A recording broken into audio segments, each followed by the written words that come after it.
Talo na ang Rusya sa digmaan ng taglamig sa Ukraine. Ang inaasahan sanang panahon kung saan ang mga malalayong pag-atake ng Rusya sa infrastruktura ng enerhiya ng Ukraine ay magpapadali sa kanilang pag-usad sa lupa ay nauwi sa isang madugong labanan para sa mga puwersa ni Putin. Libu-libong patay na sundalong Ruso ang nakabulagta ngayon sa mga bukirin at kalsada ng Ukraine.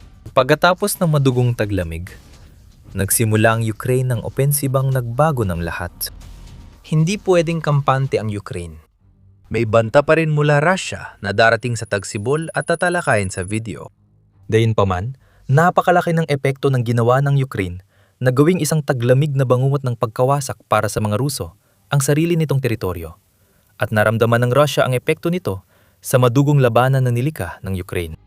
Narito ang mga numero mula mismo kay Commander-in-Chief ng Sandatahang Lakas ng Ukraine, si Oleksandr Siersky. Sabi niya, sa loob ng 3 buwang taglamig, mas marami kaming napatay na sundalo ng kalaban kaysa sa bilang ng mga nadagdag nila sa kanilang hanay. At hindi mo maikakaila yon kapag nakita mo ang mga numero. Mula Disyembre 2025 hanggang sa katapusan ng Pebrero 2026, nakaranas ang Rusya ng nakakagulat na 72,850 na kaswalti. Ibig sabihin ay mga sundalong napatay o nasugatan. Katumbas yon ng average na 1,031 sundalo kada araw, paliwanag ni Siersky. At ito ang pangunahing dahilan kung bakit nabigo ang Russia na makagawa ng makabuluhang pag-usad na yung taglamig.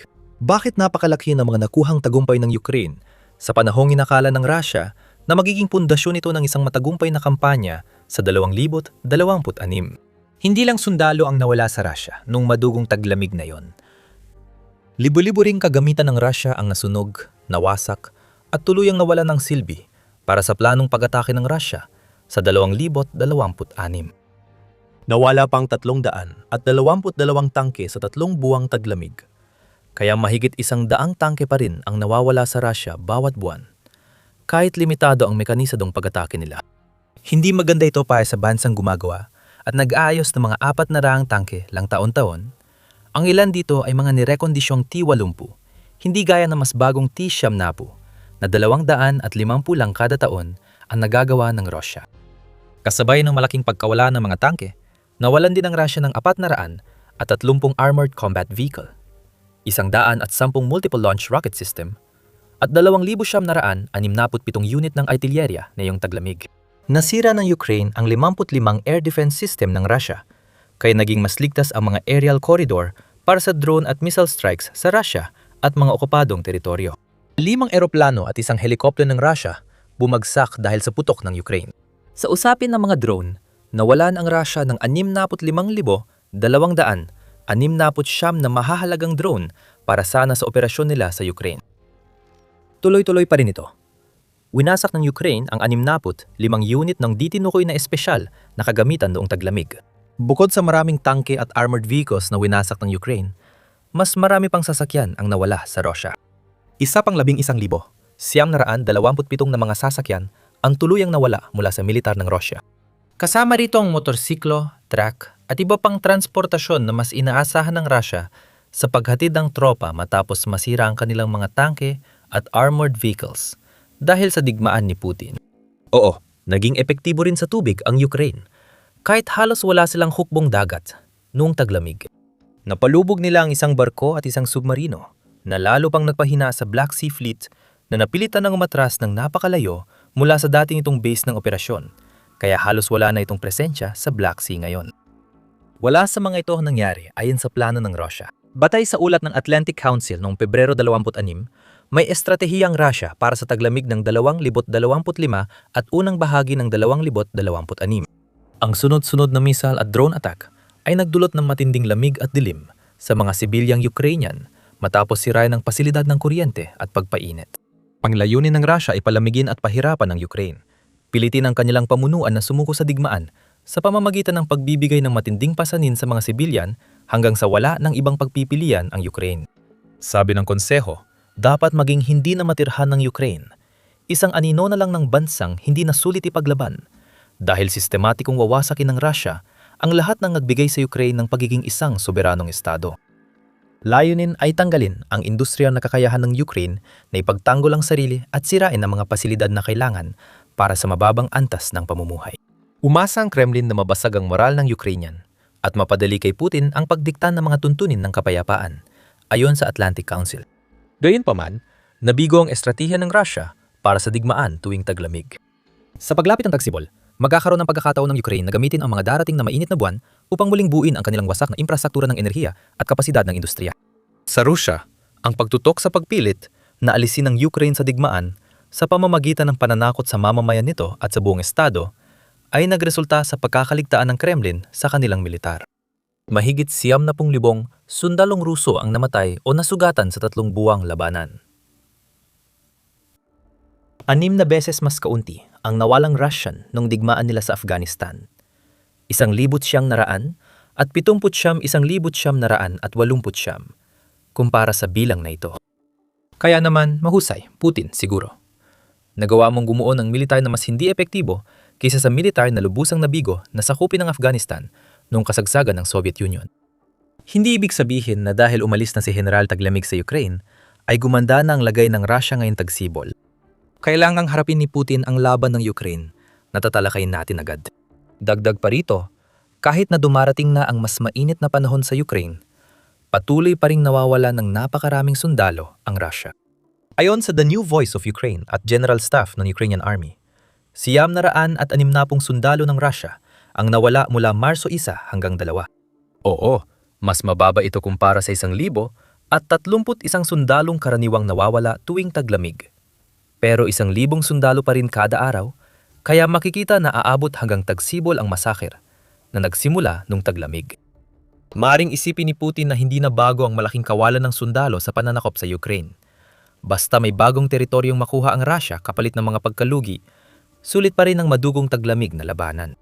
Sorry Putin, pero mas malaking problema yan sa Russia.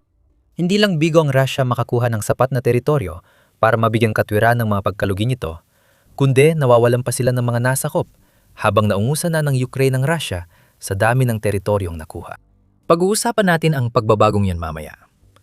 Tingnan muna natin kung gaano karaming teritoryo ang nakuha ng Russia noong Disyembre, Enero at Pebrero. Tandaan, ang 72,850 kaswalti sa 3 buwan ay katumbas ng 30,860 kaswalti kada buwan. Noong Disyembre, nakakuha ang Russia ng 445 na kilometro kwadrado o 171.8 na milya kwadrado ng Ukraine ayon sa balitang pambasag ng Ukraine. Nagbuma ito ng casualty rate na 171 sundalo bawat milya kwadrado. Mahirap makuha ang eksaktong bilang para sa Enero at Pebrero. Gayunpaman, ayon sa pagtatasa ng Institute for the Study of War o ISW, tanging 572 kilometro kwadrado o 220.85 milya kwadrado lamang ang nasakop ng Russia mula Enero 1 hanggang Pebrero 11. Iyan ay mga 4.4 milya kwadrado bawat araw, kaya kung gagamit tayo ng kaunting matematika, malalaman natin na kung nagpatuloy ang Russia sa parehong bilis para sa natitirang bahagi ng Pebrero, makakakuha pa sila ng karagdagang 3.7 milya kwadrado ng Ukraine. Kung pagsasamahin mo ang lahat ng bilang, makakakuha ka ng humigit kumulang 200 at 6.6 milya kwadrado kapalit ng 61,700 at 20 na kaswalti o 237 kaswalti kada milya kwadrado na nasakop. Sa madaling salita, bumagal ang Russia nung taglamig at nagsimula silang mawala ng mas maraming sundalo kada milya kwadrado kaysa sa nasasakop nila sa Ukraine. Sapat na ang dahilan na yon para ideklarang panalo ang Ukraine sa Winter War. Isa lalo na at maliit lang ang tagumpay ng Russia at halos walang naitulong kay Putin sa mga opensiba ng tagsibol at taginit na tatalakayin sa dulo ng video. Habang sinusubukan ng Russia makuha ang malilit na tagumpay, may ginagawa ang Ukraine na hindi inasahan ni Putin. Pagsapit ng katapusan ng Pebrero, sinimulan ng mga puwersa ng air assault ng Ukraine kasama ang mahahalagang unit ng drone at mga assault group sa lupa na nagsasagawa ng search and destroy operations, ang pagtulak papasok sa mga gray zone at mga okupadong teritoryo sa timog at timog silangang bahagi ng Ukraine. Malaking opensiba ang naganap sa Alexandrivsk Axis at patuloy pa rin ito. Ngunit kitang-kita ang tagumpay ng Ukraine laban sa Russia, sa Zaporizhia at unti-unti ring umuusad sa Crimea. Ang layunin ng opensibang ito ay ang ganap na pagwasak sa mga grupo ng Russia na malamang ay maliliit na unit ng mga sundalong sumisingit at napapanatili ng mahihinang pwesto sa mga okupadong teritoryo upang bigyang daan ng Ukraine na mapalakas ang depensa nito sa Zaporizhia at Dnipropetrovsk. Dahil sa pagkawala ng Russia ng access sa Starlink na gamit sa drone at komunikasyon, nagamit ng Ukraine ang Pebrero para ipakita ang nabigong digmaan ng taglamig ng Russia. Isang kahihiyan na baka di na mabawi ni Putin. Paano? Sagutin natin yan mamaya. Pero bago yon, nanonood ka ng The Military Show kung saan ibinibigay namin ang buong kwento, hindi lang headline. Mag-subscribe para laging updated. Pagsapit ng Pebrero, 20 napakaraming tagumpay ang nakamit ng Ukraine na napalaya nila ang 300 kilometro kwadrado o mga 115 milyang kwadrado ng teritoryo mula sa Russia sa loob lamang ng ilang linggo. Sa proseso, nabawi ng Ukraine ang 8 pamayanan na maaari na nilang gamitin bilang mga pinatibay na depensang lugar at bilang panimulang punto para sa mas malalim na paglusob patimog. At ito ang eksaktong ginawa ng Ukraine. Ang kontra-atake sa Timog Ukraine ay nagbunga ng mas maraming resulta noong Pebrero 22. Iniulat ni Shirsky na hawak ng Ukraine ang 400 kilometro kwadrado o 155 milyang kwadrado ng napalayang teritoryo kabilang ang ilang rehiyong nabawi noong katapusan ng Enero. Ibig sabihin nito, may dalawang bagay para sa Russia. At baka napansin na ng mas mapanuring manonood ang pangalawa based sa mga numerong iyon. Ang inaasahang paglusob ng Russia sa Ukraine niyang taglamig ay nauwi sa kontra-atake ng Ukraine, habang patuloy ang Russia sa paghagis ng mas marami nitong sundalo sa meat grinder. Hindi lang bigo ang Russia sa pagbasag ng depensa ng Ukraine, kundi napapanood pa nila kung paano ito ginagawa ng Ukraine sa Timog. Pangalawa, ngayong taglamig, unang beses mula Agosto, 2024 na mas, maraming teritoryo ang napalaya ng Ukraine kumpara sa nasakop ng Russia, matapos muling lusubin ng Ukraine ang Kursk. Ayon sa Euromaidan Press, ayon sa Deep State Open Source Intelligence Monitoring Project, mas kaunti ang nakuha ng Russia kaysa iniulat ng ISW noong Enero at Pebrero. Ayon sa Deep State, 245 na kilometro kwadrado o 74 tuldok 5 na milya kwadrado ng Ukraine ang nasakop ng Russia noong Enero, at sinundan nito ng napakaliit na 126 na kilometro kwadrado o 48 tuldok 6 na milya kwadrado noong Pebrero. Kung tama ang mga numerong yon, mas maraming teritoryong napalaya ng Ukraine mula Enero hanggang Pebrero 2022 kaysa sa nakuha ng Russia sa parehong panahon. Ibig sabihin, naging sakuna kay Putin ang masamang taglamig. Pinakamagandang senaryo para sa Russia ay ilang buwang walang galaw at kaunting tagumpay. Sa halip, hinaharap ng Russia ang malakas na pagbawi ng Ukraine sa Timog at maaring higit 3 beses na mas malawak na teritoryo ang nababawi ng Ukraine kaysa sa nasasakop ng humihinang at nangamamatay na puwersa ni Putin. Walang saysayang pagdanak ng dugo.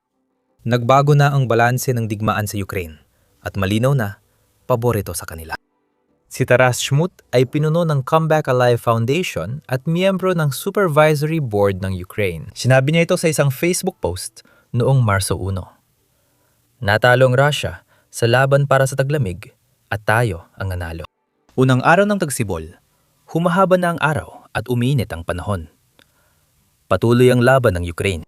Sa frontline, sa unang pagkakataon sa loob ng ilang buwan o marahil ilang taon, nagsimula tayong makabawi ng mas maraming teritoryo kaysa sa nawala sa atin. Ito ang pinakamalaking de-Russification ng Ukraine sa mga nakaraang taon. Ginawang opensiba ng Ukraine ang madugong taglamig. Patunay na humihina na ang Russia kahit naghahanda si Putin para sa tagsibol at taginit na inaasahang magdadala ng tagumpay sa Russia. Gayunpaman, may paalala. Kahanga-hanga man ang kampanya ng Ukraine ngayong taglamig, hindi pa panahon para magkampante. Gaya ng ilang beses na naming nabanggit, may malalaking plano ang Russia para sa natitirang bahagi ng 2026. Ngunit malalaman mo rin ang mga malaking katanungan na bumabalot sa mga planong iyon matapos makamit ng mga mandirikma ng Ukraine ang napakaraming tagumpay sa loob lamang ng 3 buwan na iyong taglamig. Si Zelensky ang nagsabi ng plano at binanggit niyang nagsimula ito sa sunod-sunod na missile at drone attack ng Russia na nalampasan ng Ukraine buong taglamig. Habang sumusuko o namamatay ang mga puwersa ng Russia, ipinapatuloy nilang airstrike sa mga lungsod at infrastruktura ng enerhiya ng Ukraine. Sa loob ng 3 buwan ng taglamig, ayon kay Zelensky, nagpakawala ang Russia ng 700 at 38 na missile 14,600 at 70 guided aerial bomb at halos 19,000 na attack drone sa Ukraine. Noong Disyembre, isa sa pinakamalalaking pag-atake ng Russia ay gumamit ng 700 aerial target, kabilang ang mahigit sa 50 missile bilang bahagi ng kanilang teroristang kampanya. Ang tanging kaligtasan ng Russia sa pagpasok ng digmaan sa Tagsibol ay kaya pa rin itong bumbahin ng Ukraine mula sa malayo, kahit na itaboy pabalik ang mga puwersang panlupa nito o namamatay ng maramihan. Kahit ang mga missile at drone ay hindi ganung makakatulong sa hukbong sandatahan ng Russia bago ang planong opensiba ng Russia. Parehong iniulat ng ISW at TVP World ang planong opensiba na ito.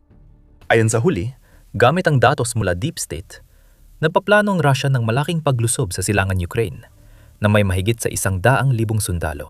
Kagiliw-giliw, mas mababa ito kaysa 170,000 sundalong ipinadala ng Russia para sakupin ang Pokrovsk noong taginit ng 2025 at papasok ng 2026. Paano sasakupin ng Russia ang mas pinatibay na Donetsk Fortress Belt kaysa Pokrovsk gamit ang 70,000 na mas kaunting sundalo ay palaisipan pa rin.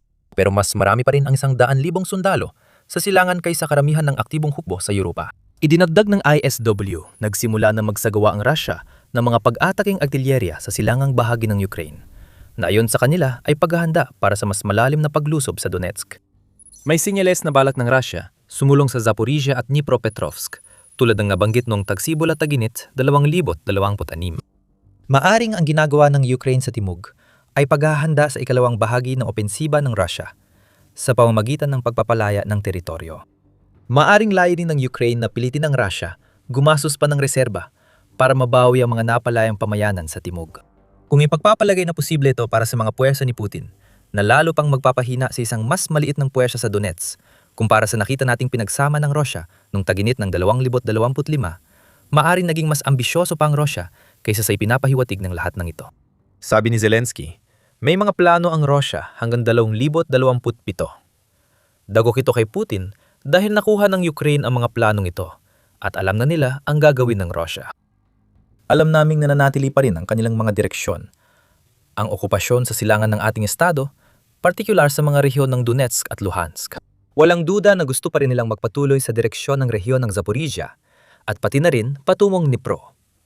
Mahirap ito para sa kanila, pero tinitingnan din nila ang rehiyon ng Odessa, ayon kay Zelensky noong ika-2 ng Marso. Okay lang ang mga planong ito ng Russia. Pero sabi ni Zelensky, at dahil sa kabiguan ng Russia ngayong taglamig, kulang sila sa kakayahan para maisakatuparan ng mga ito. Ayon kay Zelensky, nakikita natin ang mga direksyong ito. Ngunit ang mga mapang ito sa ngayon ay walang kaugnayan sa realidad dahil hindi nila maisakatuparan ang mga layunin. Ayon sa Times, mas kaunti ng voluntaryong sundalong ni-recruit ng Russia kumpara sa mga sundalong nawawala nila sa labanan. Tinukoy ng outlet ang mga numerong galing sa kanluran na mas masama para sa Russia kaysa sa inilabas ni Siersky. Ayon sa mga opisyal, nawala ng Russia ng 40,000 sundalo kada buwan mula Nobyembre hanggang Enero, kaya nagkaroon sila ng kakulangang ilang libong recruit sa malaking bahagi ng taglamig. Makikita sa aksyon ang kakulangan ng kakayahan ng Rusya. Sa bawat voluntaryong sundalong hindi ma-recruit ng Russia, napipilitan itong humugot mula sa mga reserba nito. Ang mga reserbang iyon ay dapat sana ay inihahanda para sa opensiba ngayong Tagsibol at Taginit. Kaya't napipilitan silang pumunta ngayon sa Ukraine, malamang na mapatay tulad ng kanilang mga kasamahan, na siyang ayaw na ayaw mangyari ni Putin. Nawalan ng Russia ng mga sundalo ngayong taglamig na hindi pa dapat nasa Ukraine. At nawalan din ito ng mga teritoryo na sana'y aasahan nila para sa kanilang paglusob papunta sa direksyon ng Zaporizhia at Dnipropetrovsk. Sa madaling salita, gaya nung nasabi na, ubos na ang lakas ng Russia sa maraming paraan.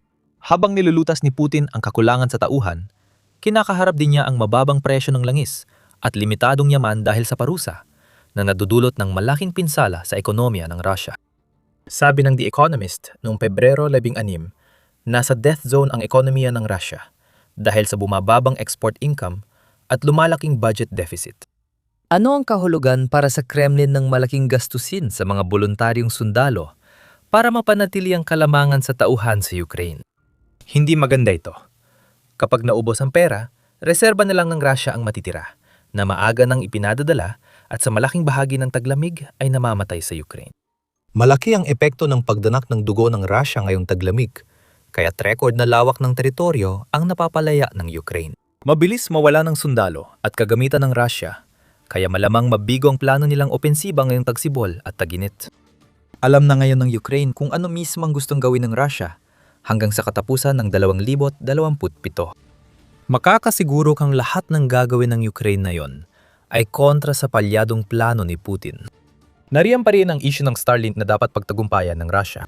Malaki ang ambag nito sa kontra-attack ng Ukraine na yung taglamig. May nakahandang nakakatakot na March madness si Putin para sa digmaan sa Ukraine. Dapat sana ay may bagong opensiba na mangyayari na magreresulta sa pagkuha ng Russia ng mas maraming bahagi ng Donetsk at pati na rin sa pagtulak nila ng mas malalim sa timog ng Ukraine. Nagkawatak-watak ang plano ng Russia na manalo sa digmaan sa Ukraine. Ginawa ng Ukraine na pagkatalong maaring magwakas sa digmaan ng planong yon, iniwan si Putin na tanggapin ang nakakahiya na katotohanan na ang opensiba noong Marso ay naging malaking kabiguan at hindi nagsimula. Noong Marso, 16 muling nagtalumpati sa gabi si Pangulong Volodymyr Zelensky ng Ukraine sa kanyang mga kababayan. May magandang balita sa talumpating ito. Ayon kay Zelensky, ang mga pagsisikap at kontra-atake ng Ukraine sa unang 2.5 buwan ng 2026 ay naging napaka-epektibo, kaya nabasag nila ang anumang pag-asa ng Russia na mailulunsad nito ang opensibang pinlano nila para sa tagsibol. Tatalakayin natin kung anong nais makamit ng Russia sa opensibang ito at kung anong ginawa ng Ukraine para pigilan ito sa loob ng ilang minuto. Narito ang pahayag ni Zelensky. Bagamat tuloy ang mga pag-atake, hindi ayon sa plano ng mga Ruso ang tindi at lawak ng labanan. At hindi rin ito ang ipinangako ng kanilang commander sa pamunuan ng Russia, ayon kay Zelensky sa mga Ukrainian. Dalawang mahalagang punto. Ang pagkaantala ng opensiba ay hindi ibig sabihin na walang opensiba dahil tuloy pa rin ang pagsubok ng Russia na umatake at muling nabigo ang mga puwersa ni Putin na makamit ang mga layunin ng Kremlin. Nagagalit si Putin dahil matagumpay ang estratehiya ng Ukraine na humahad lang sa opensiba ngayong tagsibol. Kaya napilitan ng Russia gumamit ng mga taktikang panglusot na ginamit nila noong 2025. Sinabi rin to ni Zelensky isang araw bago ang talumpati niya noong Marso 16 sa pakikipag-usap sa mga mamamahayag sa Ukraine. Ayon sa Kyiv Post, sinabi ng Pangulo ng Ukraine na nabigo ang Russia na umusad gamit ang armored vehicles, kaya napilitan si Putin magpadala ng malilit na grupong panglusot sa teritoryo ng Ukraine. Kasabay nito, bumabalik ang Russia sa mga ataking nagdulot ng mahigit 1.28 milyong kaswalti mula nang magsimula ang pananakop. Ang kampanya na yung tagsibol, ayon sa plano, ay nalunod ngayong tagsibol para sa mga Ruso. Hindi sila nakasulong, sabi ni Zelensky sa mga mamamahayag, bago pa niyang idagdag, gumagawa sila ng mga opensiba, pero pare-pareho lang. Hindi sila makalusot kahit saan. Sinusunog namin ang kanilang mga kagamitan. Wala sa mga ito ang nangyari ayon sa plano ng Russia. Ang mga sinunog na kagamitan ay para sana sa bagong paglusob. Ang mga sundalo at mga panglusot na namamatay dahil sa depensa ng Ukraine gamit ang drone ay sana naging lakas ng opensiba ngayong tagsibol para kay Putin. Dapat malakas ang Russia, mahina ang Ukraine. Sa pagtatapos ng tagsibol, magkakaroon sana ng Russia ng lahat ng kailangan nito sa Ukraine para makuha ang maksimalistang kasunduang pangkapayapaan na matagal nang gusto ni Putin. Dahil sa mahusay na kontra-estratehiya ng Ukraine, nagkaroon ng pinsala. Manatili para malaman kung bakit. Bago talakayin ang ginawa ng Ukraine, pag-usapan muna ang plano ng Russia nung tagsibol.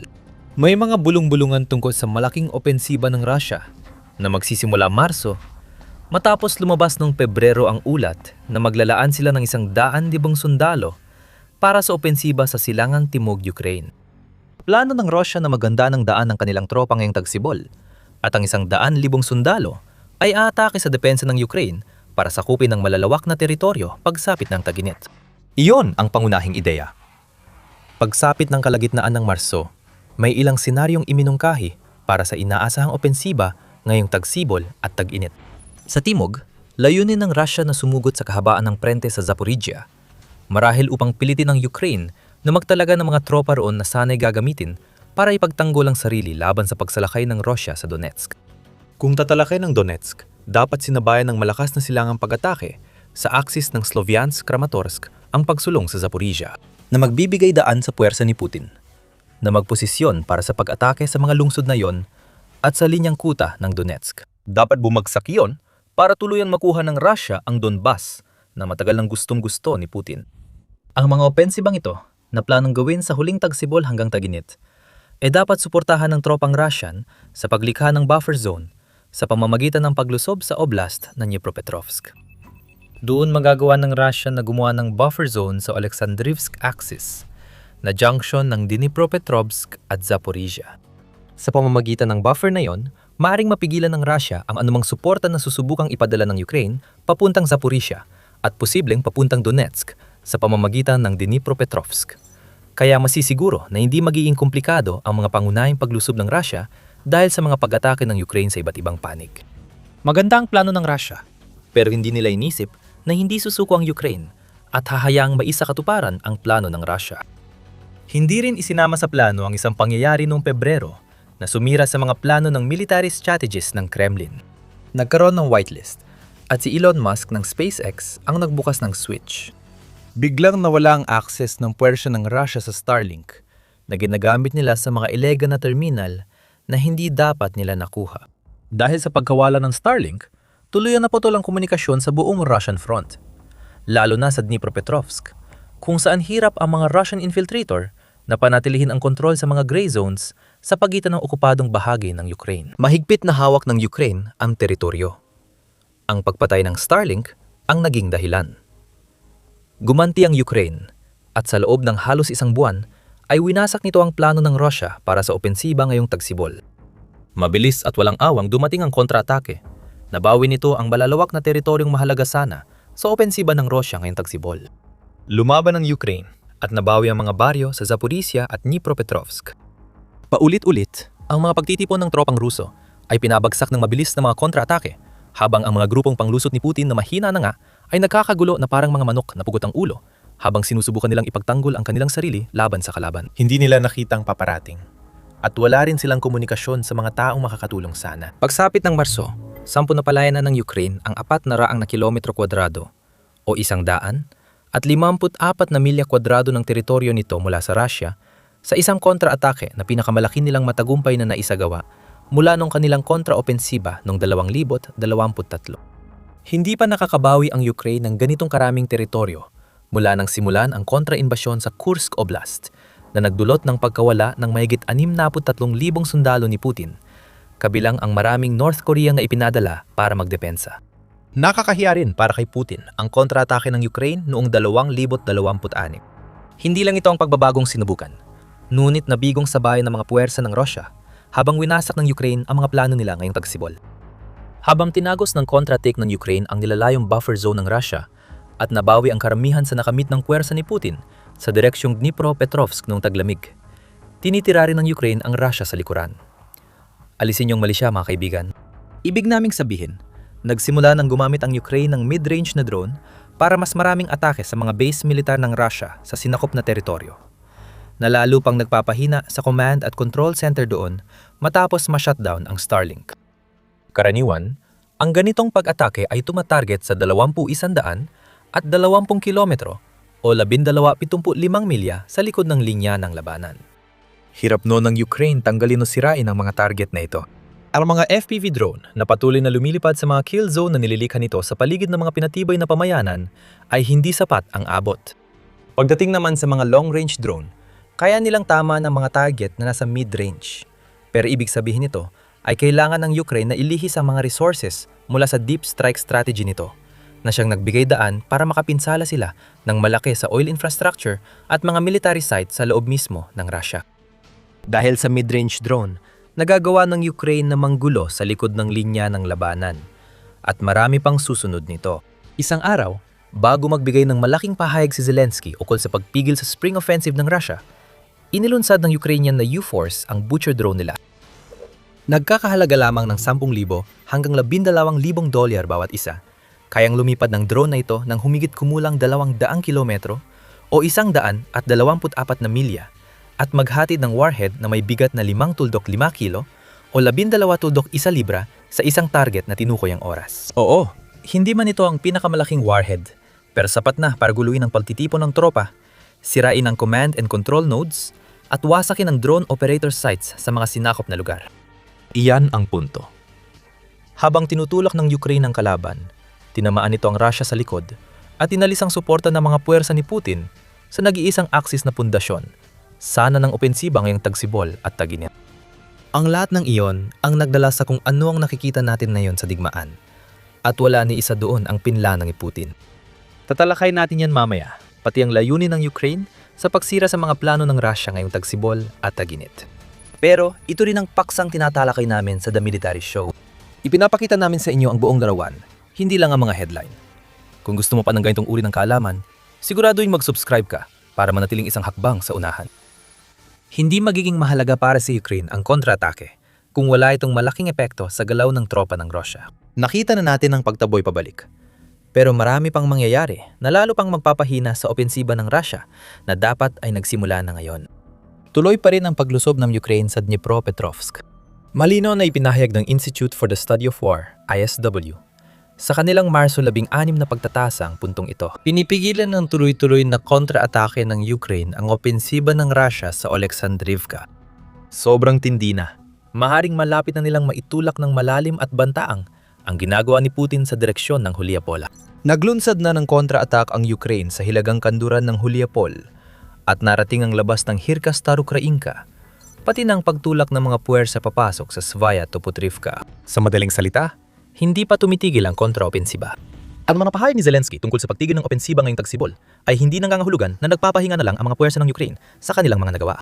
Mukhang unti-unti nang sinusubukan ng Ukraine na palibutan ng Huliapola marahil para palayain ang lugar na iyon. Para naman sa Russia, bumagal na ito sa pag-usad ng hanggang 1.2 kilometro o 0.74 milya kada linggo sa Huliapola Axis ayon sa ulat ng ISW. Tandaan, nawawalan ang Russia ng 900 hanggang 1,000 sundalo araw-araw. Kaya sa ganitong bagal ng pag-usad, umaabot sa 7,000 sundalo ang nawawala kada linggo.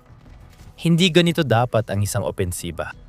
At ang laki ng mga pagkawalang ito ay nagdudulot ng mas maraming problema para kay Putin.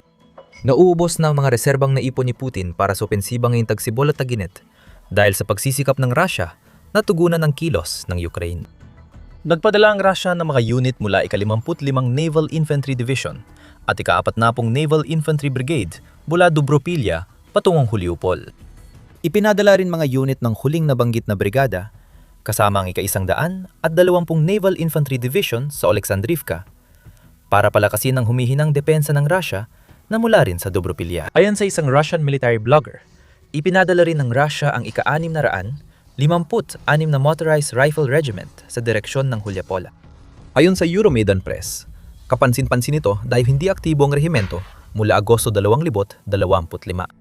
Sinusubukan ng Russia na gawing reserba ito, ngunit napilitan ng Kremlin dahil sa mga kontra-atake ng Ukraine. Napilitan si Putin magpadala ng sundalong di niya planong ipadala bago ang tagsibol na opensiba. Ginagamit din niya ang mga ito sa depensa kaysa opensiba. At masama pa, natatalo pa rin ang mga reserba ni Putin. Di namin alam kung alam pa ni Putin ang ibig sabihin ng opensiba ngayon. Hindi dapat maging planong mawalan ang Russia ng napakalaking teritoryo, paghinto ng atake, pagkaubos ng reserba, o mapilitang gumamit ng mga taktika ng paglusot. Lalo na't ang orihinal na plano ay para sa mekanisadong pag-atake gamit ang armored na sasakyan.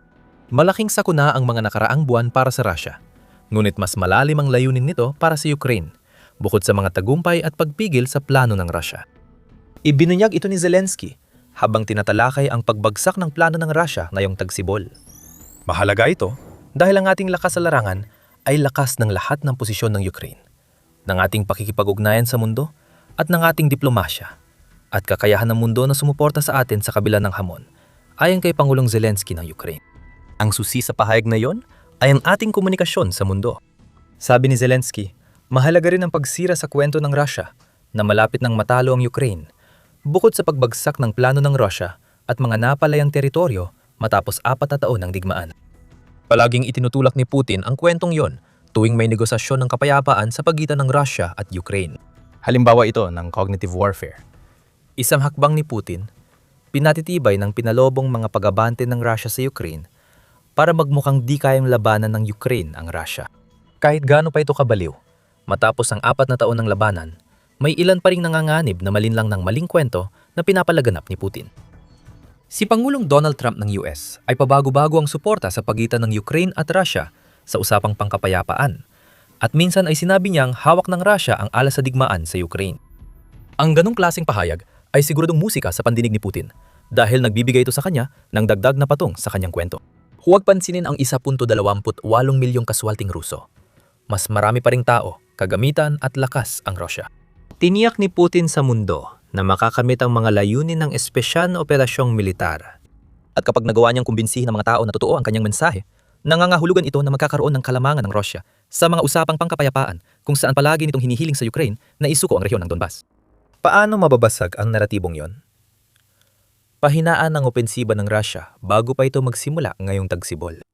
Iyan ang ginawa ng Ukraine sa unang bahagi ng 2026. Kahit patuloy itulak ni Trump at US ang kapayapaan, na ang pinakahuli sa ilang deadline na itinakda ni Trump ay Hunyo 2026 magagawa lang ngayon ng Ukraine, ay ipakita ang mga teritoryong nabawi nila. Ipinapakita ng kabiguan ng opensiba ng Russia ngayong tagsibol ang kabaliktaran ng sinasabi ni Putin. Paano nagawa ng halos bumagsak na hukbo ng Ukraine ang pinakamalaking kontra-opensiba sa mahigit 2 taon? Paano nabigo ang mga plano ng Russia kung bahina ang Ukraine? Ito ang mga tanong na pipilitang itanong ng sinumang nakikinig sa retorika ni Putin, at mahalaga na nagagawa ito ng Ukraine. Sobrang mahalaga nito na maaring ito ang magligtas sa Ukraine mula sa pagbigay ng teritoryo sa isang kasunduang pangkapayapaan na gagantimpalaan si Putin para sa kanyang agresyon at sa mga paulit-ulit na pagkakamali ng militar ng Russia. Hindi natin dapat balewalain ang timing nito dahil karamihan sa paglaya ng teritoryo ng Ukraine ay kasabay ng pagsisimula ng bagong usapang pangkapayapaan ng Ukraine at Russia. Walang naging bunga ang mga usapan. Tulad ng dati, hindi umatras ang Russia sa kanilang matitinding hinihingi kahit humihina na ang kwento ni Putin. Ngunit dahil sa timing ng mga kontratake ng Ukraine, muntik nang maging simboliko lang ang mahigit 400 kilometro kwadradong teritoryong napalaya nito. Siyempre, ang estratehiya ay nagsilbiring praktika na layunin para tulungan ng Ukraine na gawing ganap na kabiguan ng opensiba ng Russia noong Marso. Pero simple lang ang mensaheng ipinapadala. Ito ang kayang gawin ng Ukraine ng mag-isa. Isipin mo kung ano magagawa pa nito kung mas suportado pa ng mga kaalyado na naniniwalang kaya nitong talunin ang Russia. Diretsahang sinabi ni Zelensky sa talumpati kung saan ibinunyag niya ang kabiguan ng opensiba ng Russia. Binigyang diin niya ang kahalagahan ng pinansyal na suporta at mas mahigpit na parusa laban sa Russia para matulungan ng Ukraine na magpatuloy at ipagtanggol ang sarili laban sa hukbo ng Russia. Dahil dito, mahalaga ang parusa sa Russia. Mahalaga ang mga pakete ng suporta at mga desisyon ng Europa, kasamang naaprubahan ng suportang 70 bilyong euro at dapat gumana ang mga ito.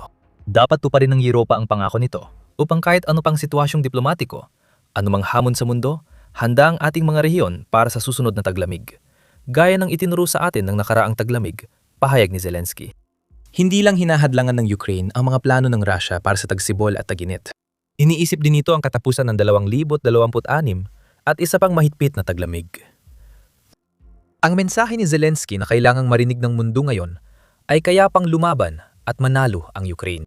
Habang nililihis ng Operation Epic Fury ang atensyon mula sa digmaan sa Ukraine, nanganganib na hindi na mabigyang pansin ang suporta para sa Ukraine. Hindi dapat hayaang mangyari yon. At sa pamamagitan ng pagbago ng mga plano ng Russia tungo sa mga pagkatalong magtatapos ng digmaan, mapapanatili ng Ukraine ang sarili nito sa sentro ng atensyon.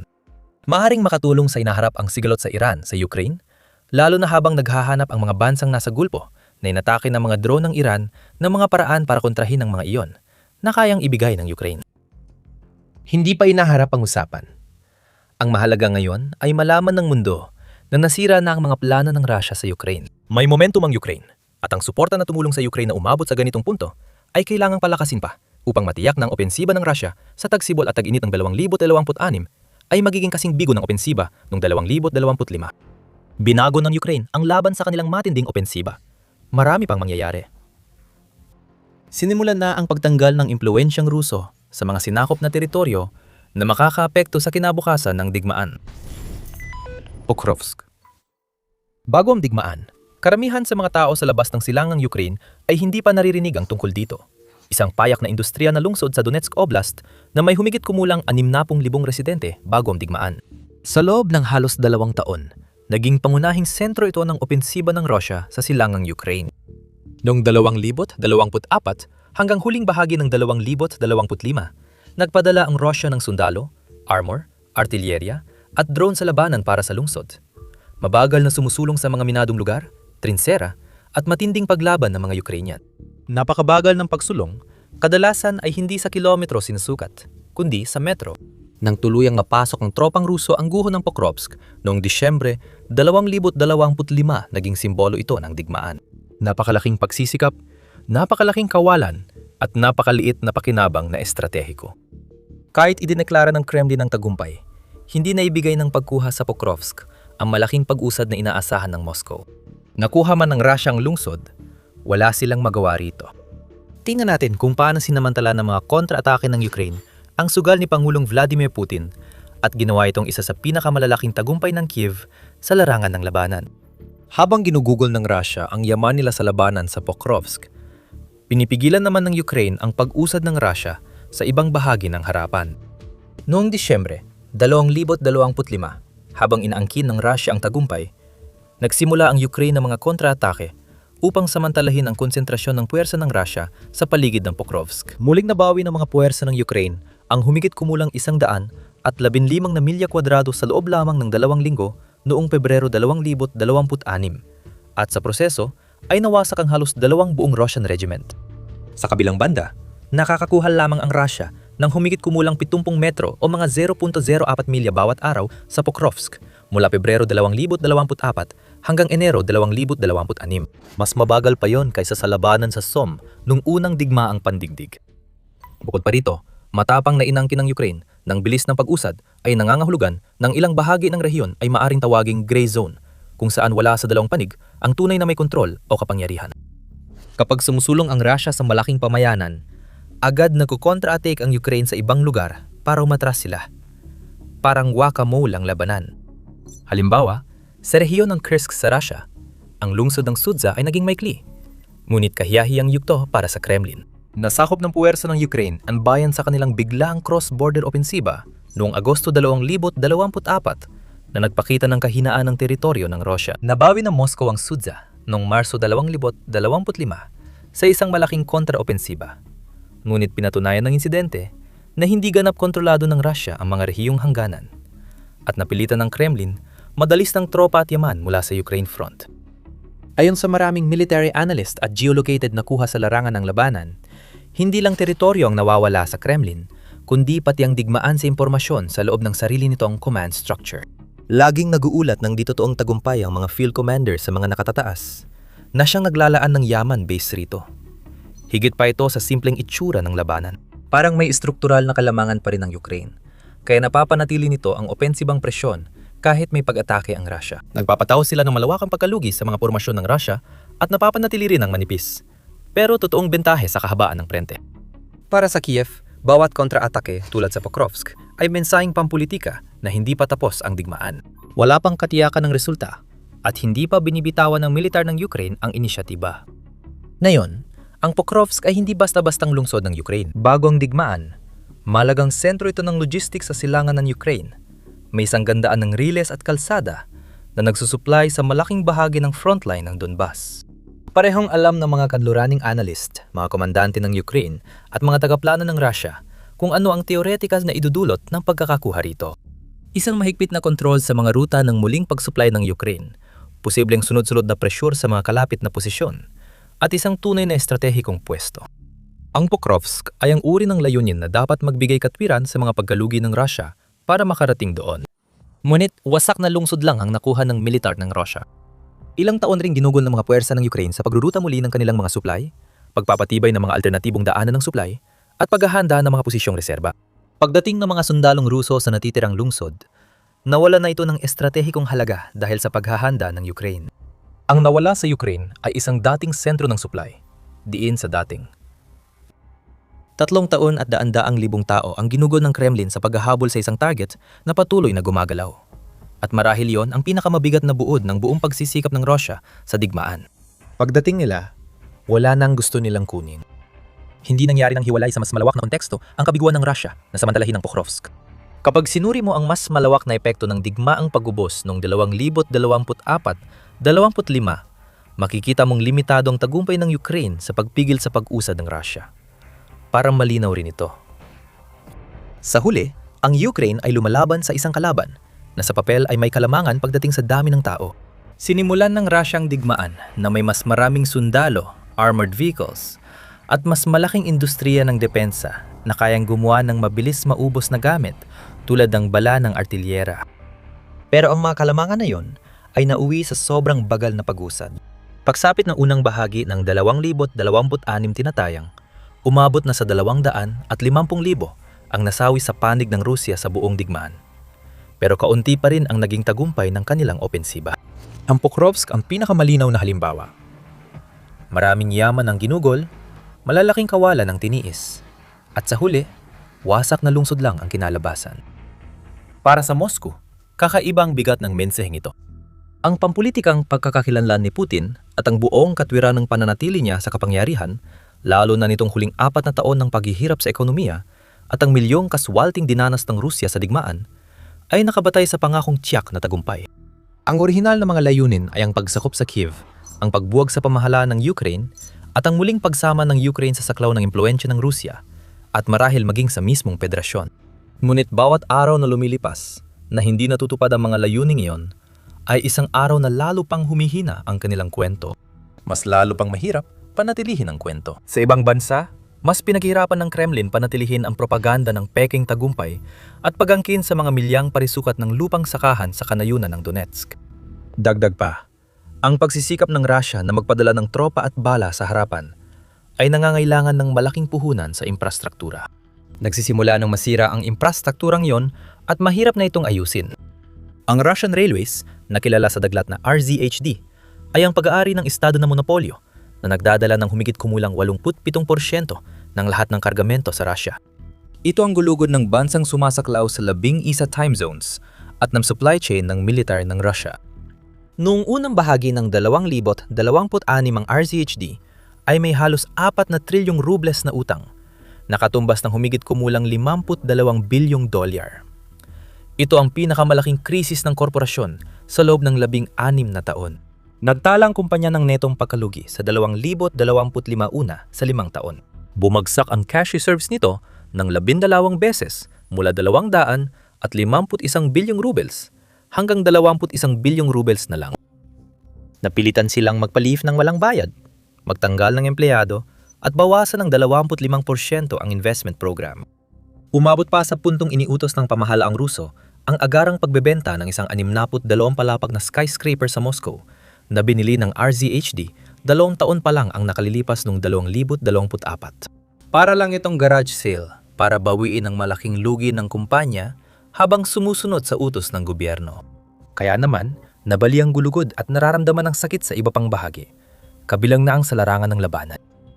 Simula, 2022 inuna ang mga padalang militar sa Riles, kaya napabayaan ang komersyal na kargamento dahilan ng pagbagsak ng kita ng RZHD na kailangan sa pagbabayad ng utang.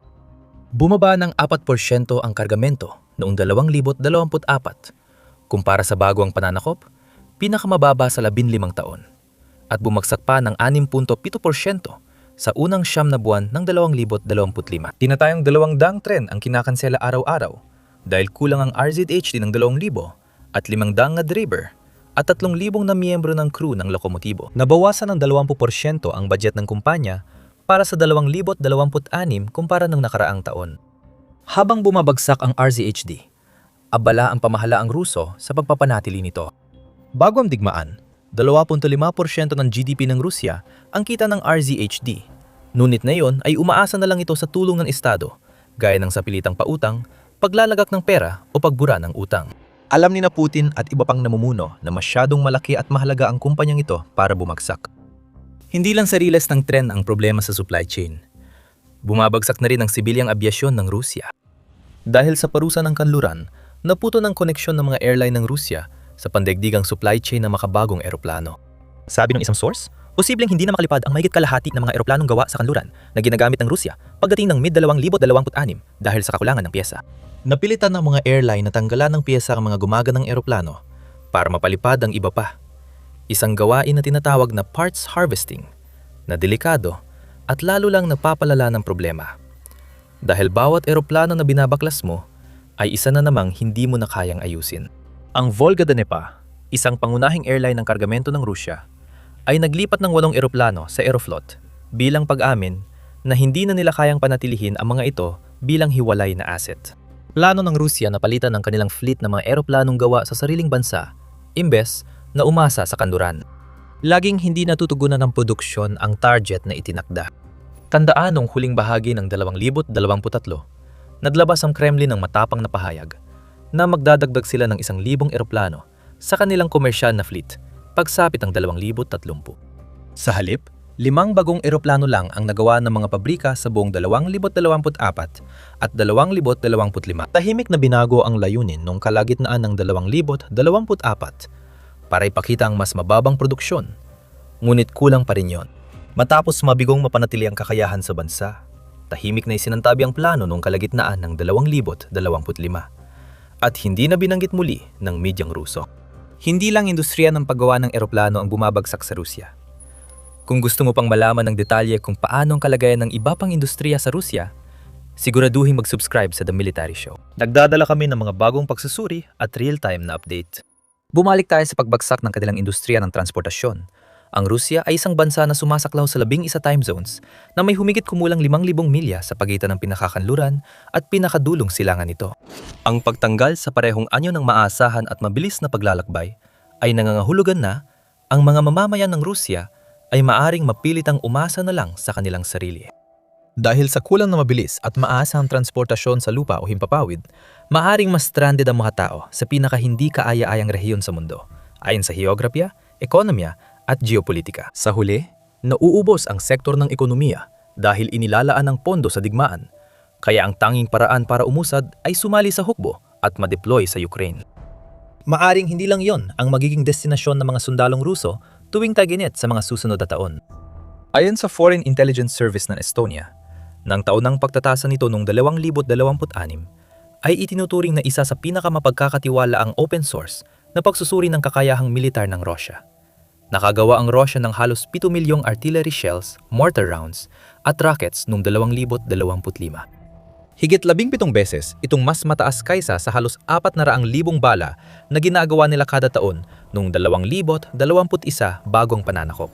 Nadagdagan pa ito ng 5 hanggang 7 milyong bala mula North Korea at Iran mula 2023, kung saan halos kalahati ng mga artillery ammunition na ginamit ng Russia sa frente ng Ukraine noong ikalawang kalahati ng 2025 ay mula North Korea. May bahagi ng ulat na nagpapakitang nakakabahala ang numerong ito sa estratehiya, hindi lang kahanga-hanga, dahil hindi lahat ng bala ng Russia ay ginagamit sa Ukraine.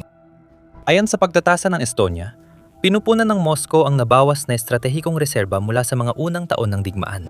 Sa madaling salita, ang Russia ay gumagawa ng bala sa bilis na mas mataas kaysa sa kasalukuyang konsumo nito sa labanan.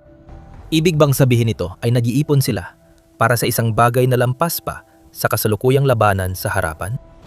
Ganoon marahil ang iniisip ni kalihim general ng NATO na si Mark Rutte na nagsabing mas maraming bala ang nagagawa ng Russia sa 3 buwan kaysa sa buong NATO sa isang taon. Sinabi ni Boris Pistorius, ministro ng depensa ng Alemanya, na ang Russia ay ganap ng naging ekonomiyang pangdigmaan na hindi lang sumusuporta sa kampanya sa Ukraine, kundi naghahanda rin para sa susunod na mga mangyayari.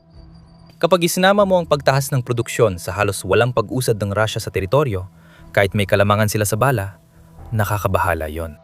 Kung gumagawa ka na ng ganong karaming bala, pero nawawalan ka pa rin ng teritoryo o hindi umuusad, saan nga ba napupunta ang lahat ng lakas putok na yan? Isa dyan ay pag-aaksaya at korupsyon. Ipinapakita nitong maraming supply ng Rusya ang hindi maayos na nakakarating sa unahan dahil sa mga problema sa lohistika. Ayon sa intelihensya ng Estonia, mas nakakabahala ang paliwanag na malaki ang posibilidad na naghahanda ang Rusya para sa hinaharap na labanan kahit patuloy pa ang digmaan nito sa Ukraine. Dito, nagiging tunay na magkasalungat ang estratehikong kalagayan ng Rusya. Pinapapatakbo ng Kremlin ang industriya ng depensa mito sa antas ng produksyong pangdigmaan at nag-iipon ng bala bilang paghahanda sa mas malaking labanan. Sa kabilang banda, ang pundasyong pang-ekonomiya sa ilalim ng makinarya ng digmaan ay kitang-kitang bumabagsak. Pinutol ng mga parusang kanlurani ng access ng Russia sa mga iniangkat na teknolohiya na kailangan upang mapanatili ang makabagong pagmamanupaktura. Bumagal ang GDP growth ng Russia sa 0.6% para sa 2025 mula 4.3% noong 2024 na nagpapakitang nasa ekonomiyang pangdigmaan na ito at kailangang tapusin ang digmaan para muling lumago. At syempre, nariyan pa rin, gaya ng dati, ang China. Lalong nagiging dependent ang Russia sa China para sa lahat ng bagay, mula sa semiconductors hanggang sa mga industrial na input. Ang pagdepende ng Russia ay nagpapalakas ng kapangyarihan ng Beijing, kaya nito itakda ang presyo ng langis at gas ng Russia na pangunahing pinagkakakitaan ng bansa. Lumago ang kapangyarihang ito sa geopolitikal na impluensya gamit ng China ang Russia para manipulahin ang institusyon ng kanluran at pahinayin ng NATO sa mahahalagang lugar ng kalakalan ng China gaya ng Gitnang Silangan, Afrika at Timog Silangang Asya. Ginawang puppet state ni Putin ang Russia at gusto rin niya itong gawin sa Ukraine. Pero ilang taon bago ito napansin ng mundo. Dahil dito, napunta si Putin sa delikadong sitwasyon. Pumalpak na agad ang mabilisang pagpapatalsik at pagsakop sa unang linggo pa lang. Ang estratehiyang layong pahinayin ng Ukraine at mas tumagal kaysa sa suporta ng kanluran ay nagdulot ng 250,000 na namatay at isang sistemang pangtransportasyon na halos mabangkarote dahil sa kabiguan ng mga institusyon. Ang estratehiya ng propaganda na sabihan ng mga Ruso na maayos ang lahat hanggang sa maniwala sila ay pinapahina na mula sa iba't ibang panig. Wala nang makabuluhang kasinungalingan ang mga opisyal ng Russia at kitang-kita na ang balita ng pagsakop sa baryo ay di na kasing saya ng totoong pag-usad. Patuloy namang itinatanggi ng Ukraine ang mga ulat ng pag-usad ng Russia at nagsasagawa ng sarili nilang kontraopensiba. Lumitaw ang kahinaan ng doktrina militar ng Russia nang mabilis mabawi ng Ukraine sa loob lang ng ilang araw ang mas malawak na rehiyon ng Kharkiv, isa sa pinakamabagsik na operasyon mula ikalawang digmaang pandigdig. Nagpilit sa mga tropang Ruso na tumakas para iligtas ang sarili. Ano na lang ang natitirang opsyon ni Putin? Pero mas mahalagang tanungin, gaano kadelikado ang mga ito? Nakakalungkot. Kailangang isaalang-alang ng mundo ang opsyon na nuklear. Hindi na kasing imposible na yon ang paggamit ng taktikal na sandatang nuklear sa Ukraine kumpara nung 2022 at nakababahala ito. Makikita sa regular na operasyon ng militar ng kanluran sa Gitnang Silangan, lalo na kamakailan sa Iran, na limitado lang ang epekto ng konbensyonal na pagpigil. At kung ang pagbabantang nuklear ng isang panig ay hindi sapat para pigilan ng US at Israel na halos sumabak sa ganap na digmaan laban sa Iran, maaring si Putin na ang susunod na maging desperado. Isang opsyon ang limitadong nuklear na pag-escalate, pagsabog ng maliit na sandatang nuklear sa pinagtipon ng mga puwersang militar ng Ukraine, sentro ng lohistika o simbolikong target para sa ilang layunin ng Kremlin. Mawawala ang suporta ng publiko sa kanluran para sa pakikialam. Masusubok kung talagang totoo o simboliko lang ang mga pulang linya ng NATO at magkakaroon si Putin ng bagong simula matapos ang ilang taong pagkakabalaho. Malaki pa rin ang panganib sa magkabilang panig. Ang nuclear na pag-atake sa Ukraine ay sigurado magdudulot ng tugon mula sa NATO, tulad ng pagsira sa mga kagamitang militar ng Russia at pagbagsak ng anumang natitira sa ugnayang pangkalakalan ng Russia sa Global South. Ito rin ay magpapatibay sa pagkabahala ng China sa pagiging hindi mahulaan ng Moscow. Naging maingat ang Beijing na hayagang tutulan ng paggamit ng sandatang nuklear sa Ukraine at ang isang pag-atake ay magtutulak kay Pangulong Xi Jinping na hayagang sumalungat sa US sa usapin ng patakaran sa sandatang nuklear. Mas fundamental, hindi mababago ng isang taktikal na pag-ataking nuklear ang batayang balanse ng digmaan. Maaring sumuko ang Ukraine sa Russia na di malamang o ipagpatuloy ang pag-atake para mabawi ang teritoryo at suportado ng NATO. Malabo mong iwan ng NATO ang Ukraine, kaya posibleng maging martir ito para sa mas mahigpit na pulisya laban sa Russia na maaring tamaan ng nuclear strike para pigilan ang mga susunod na atake. Dahil dito, maaring mamatay si Putin o mamuno sa bansang sira ang ekonomiya, militar at posibleng mawala ng mahahalagang sentro ng populasyon at pasilidad militar. Ang ikalawang senaryo ay pagkaparalisa, sinadyang panatilihin ang mga linya at bawasan ang operasyon sa mas mababang antas. At gugulin ang mga susunod na taon sa pagbuo muli ng bala, pagpapalit ng armored sasakyan, at paghahanda para sa mas malawak na opensiba. Ito ang senaryong pinaka-ikinababahala ng kanluraning militar, dahil ito ang pinakamakatwirang opsyon. Ang ilang taong paghinto ay magbibigay ng panahon sa Rusya para muling buuin ang uri ng nakabaluting puwersang pangatake na nawala sa kanila noong 2022. Punan muli ang kanilang mga reserba ng artilyerya sa antas na kayang magpanatili ng isang pambungad na blitz na mas malakas pa kaysa sa nabigong pag-atake sa Kiev at maghintay ng posibleng pagbabago sa politikal na kagustuhan ng kanluran. Malaki rin ang mga panganib dito at lalo pang pinapalala ng mga kasangkot na geopolitika. Ang frozen conflict ay hinihiling na manatili ang Ukraine sa kasalukuyan nitong kalagayan habang nagpapalakas ang Rusya. Ngunit ayaw naman itong tanggapin ng Ukraine. Pinakamahalaga, anumang matagal na paghinto ay tuturing ng NATO bilang kumpirmasyon ng paghahanda para sa mas malawak na digmaan. Siyempre, walang dahilan para basta na lang itigil ang digmaan at humingi ng kapayapaan kung gumagawa ka pa ng mas maraming armas para sa parehong digmaan. Ang ikatlo at pinakamalamang na senaryo ay paulit-ulit lang nating makikita ang parehong bagay. Patuloy ang maliliit na paglusob ng Rusya, sapat lang para maging tampok sa balita habang dumarami ang kontratake ng Ukraina. Kung may malaking kahinaan ng isang panig, posibleng matapos ang digmaan sa 2026. Pero maaari rin nating makita na manatiling walang galaw ang digmaan nang walang makabuluhang resolusyon sa loob ng maraming taon. Habang lumilipas ang mga buwan, tumataas ang presyon sa pamahalaan ng Rusya hanggang sa bumigay ang sistema. Habang abala ang lahat sa pagdurog ng US sa Iran, tahimik namang kumikilos ang Ukraine. Hindi naman ito naging tahimik tungkol dito. Habang nakakagulo sa Iran, binuksan ng Ukraine ang tiyan ng Rusya sa pamamagitan ng sunod-sunod na nakakabiglang mga pag-atake na tumatarget sa mga huling bagay na nagpapanatili sa Rusya sa digmaan. Napatunayang walang silbi ang air defense ng Rusya gaya ng sa Iran at pinatunayan ito ng Ukraine sa sunod-sunod na pagpapatumba ng mga targets. At magsisimula tayo sa pangunahing bilang 105,000, 200 target ng Rusya. Iyan ang bilang ng target na tinamaan ng Ukraine sa 28 araw ng Pebrero, 2026 ayon kay Commander-in-Chief Oleksandr Syrskyi. Para sa konteksto, nahahati ito sa humigit kumulang 3,750 target bawat araw na nagpapakita kung gaano nakarami ang paggamit ng drone sa estratehiya ng depensa ng Ukraine. Tinaman ng Ukraine halos lahat ng meron ang Russia nitong buwan. Tatalakayin natin ang mga pag-atake ngayong Marso para ipakita kung gaano kalaki ang listahan ng target ng Ukraine. Gayunpaman, may isang partikular na uri ng target na tinutukan ng Ukraine noong Pebrero na nagsisilbing tanging bagay na nagpapahintulot sa mga puwersa ni Putin na mapanatili ang kanilang presyon sa lupa. Mga posisyon ng piloto. Ang mga drone ng Rusya ay may malaking papel na sumusuporta sa mga puwersa sa lupa ni Putin. Ang mga long-range na attack drone na Shahid type ay binobomba ang mga lungsod ng Ukraine at mga infrastruktura ng militar sa likuran, nagpapahina ng moral sa buong bansa, at ikinakait sa mga tropang Ukrainian sa harapan ang mga kailangan nila para ipagtanggol ang kanilang sarili laban sa Rusya. Sa harapan, ginagamit ng Rusyang FPV at reconnaissance drone kahit di kasing husay ng Ukraine para magsagawa ng raid at lumikha ng kill zone na di mapasok ng puwersa ng Ukraine. Ang pagunahing lakas ng operasyon ng drone ng Rusya ay ang mga piloto nito. Kaya noong Pebrero, napagpasyahan ng Ukraine na kumilos.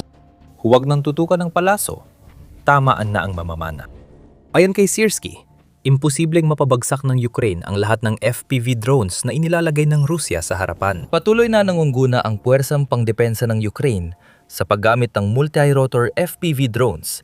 Kahit kaya na ng mga Ruso gumawa ng mahigit 19,000 FPV drones araw-araw, ayon kay Syrskyi sa Telegram post.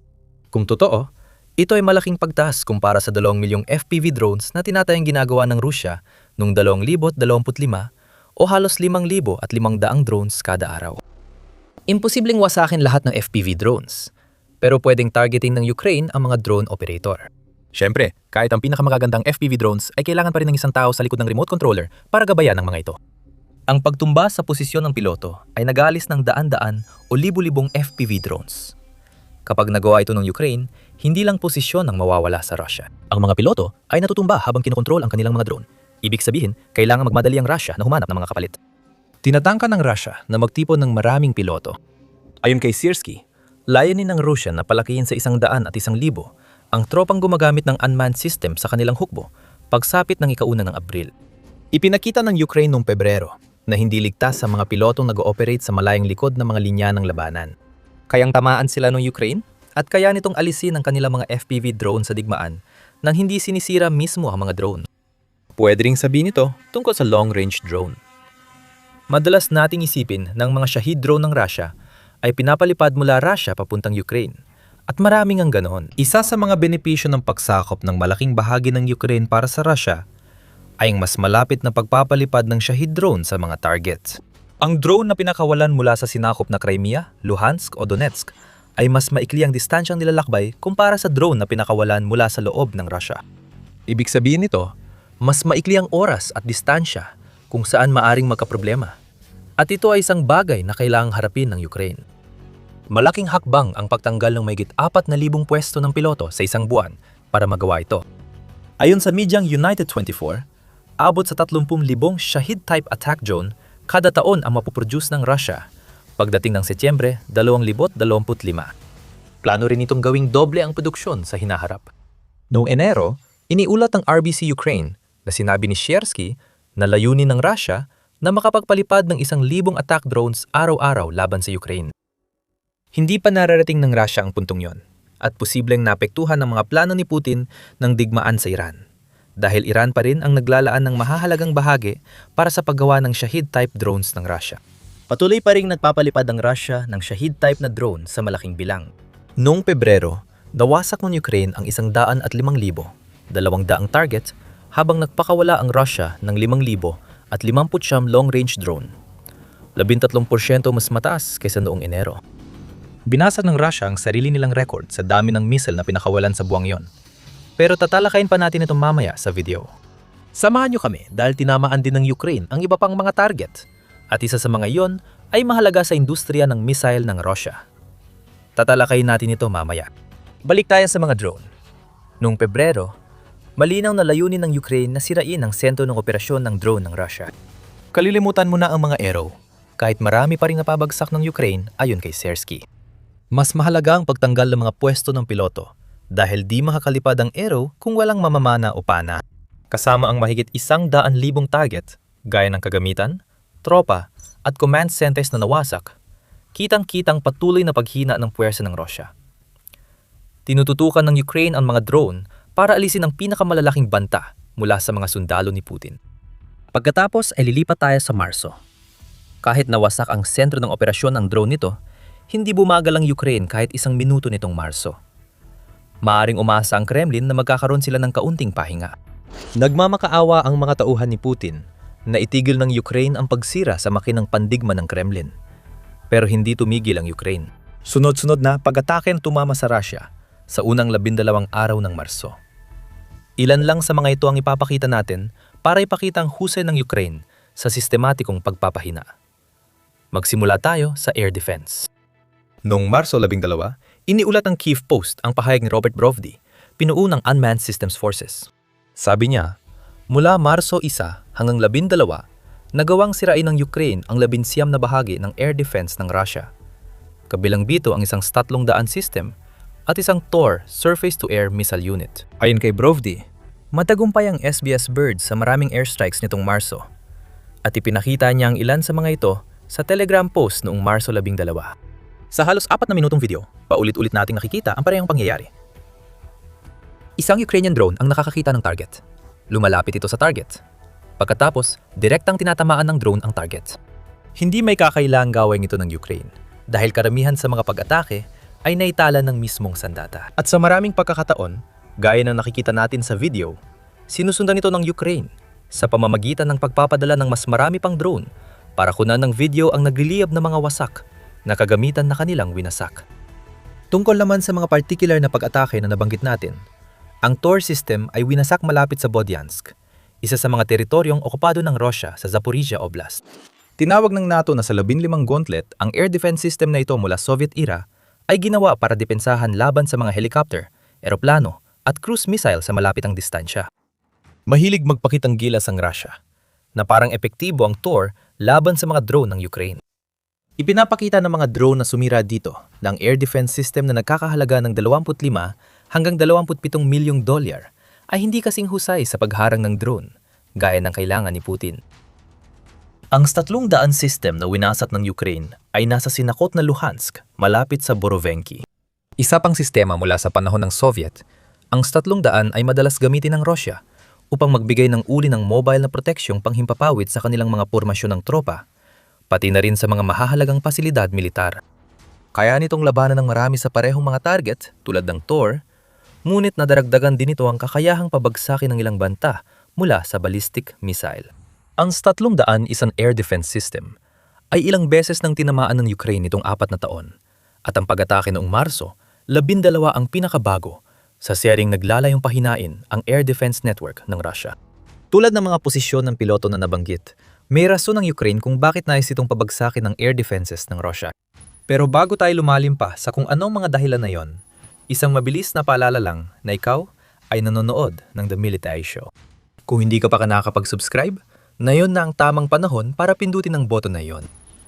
Ngayon, ipinaliwanag ng Ukraine kung bakit nila tinatarget ang air defenses ng Russia. Sabi nila, 1,332 sistema ang nawasak mula simula ng digmaan hanggang Marso 14. Tungkol naman sa dahilan, simple lang. Kailangan ng Ukraine na magbukas ng maraming ligtas na aerial corridor sa sarili nitong teritoryo para makapagsagawa ng malalalim na pag-atake sa mga okupadong reyon at sa mismong Russia. Baka hindi ka na magulat dahil ilang beses na naiulat ng channel na ito ang deep strike strategy ng Ukraine. Pero ang maaaring nakakagulat ay marami sa mga pagtatangka ng Ukraine na tamaan ng Russia gamit ang long-range na pag-atake ay nabibigo. Ayon sa Euromaidan Press, noong Disyembre, iniulat nilang napabagsak ng air defenses ng Russia ang 70% ng drone at missile ng Ukraine. Malakas na interception rate yon, kahit na ibig sabihin nito na 10% ng mga long-range na sandata ng Ukraine ay tumatama pa rin sa kanilang mga target. Pero para sa Ukraine, malaking pera at mga drone ang nasasayang na sana'y tumama kung naparalisa ang air defense ng Russia. Kaya nagkakaroon ng mga pag-atake. Ang gusto ng Ukraine gawin sa 2026 ay lumika ng isang sitwasyon kung saan mas marami sa kanilang mga long-range na pag-atake ang nagtatagumpay. Mapipigilan nito ang mga puwersa ng Russia sa harapan dahil kabilang sa mga estratehikong target ng Ukraine ang mga posisyon ng piloto na napag-usapan natin. Pati na rin ang lanis ng Russia, mga imbakan, gasolina at marami pang iba na nagpapagana sa hukbo ni Putin. Kapag nabawasan ang mahahalagang bahagi ng makinaring militar, lalong hihina ang harapan ng Russia. Mayroon ding patuloy na problema ng Russia sa kanilang air defense na dapat isaalang-alang. Ang mga parusa ay nagdulot ng malaking pinsala sa kakayahan ng Kremlin na gumawa pa ng mga panibagong air defense. Iniulat ng Euromaidan Press. Sumasang-ayon ng isang artikulo ng Kyiv Post noong Disyembre dito dahil binibigyang diin ito ng kawalan ng kakayahan ng Russia na makuha ang ilan sa mga mahahalagang bahagi na kailangan nila para makabuo ng kanilang air defense ay ang pinakamalaking kahinaan ng depensa ng Russia.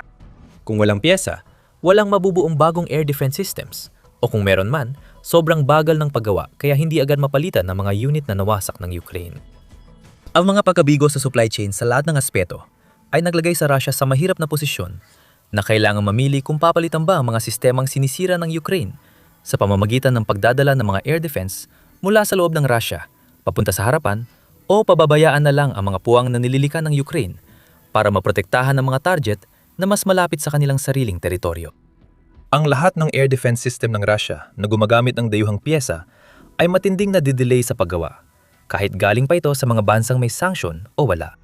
Ayon sa Kyiv Post, sapat na ang tamang atake o sanction para hindi na magawang makabuo pa ng mga sistemang depensang panghimpapawid na S-400 ng Rusya na mag-aalis ng mahalagang kagamitan sa digmaan. Kaya sa kahit anong paraan, panalo ang Ukraine, kahit ano pa ang maging tugon ng Russia sa mga problemang ito.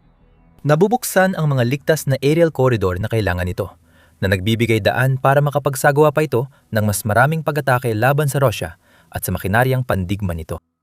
Tungkol naman sa mas marami pang pag-atake, may ilan pa tayong tatalakayin. Kabilang na ang isang pag-atake ng Ukraine laban sa isang sentro ng misil ng Russia na nabanggit natin kanina. Samahan niyo kami hanggang sa dulo ng video para malaman niyo ang tungkol doon. Samantala, isa pang target na tinamaan ng Ukraine noong Marso bilang bahagi ng estratehiyang pahinain ng Russia ay isang tren ng gasolina.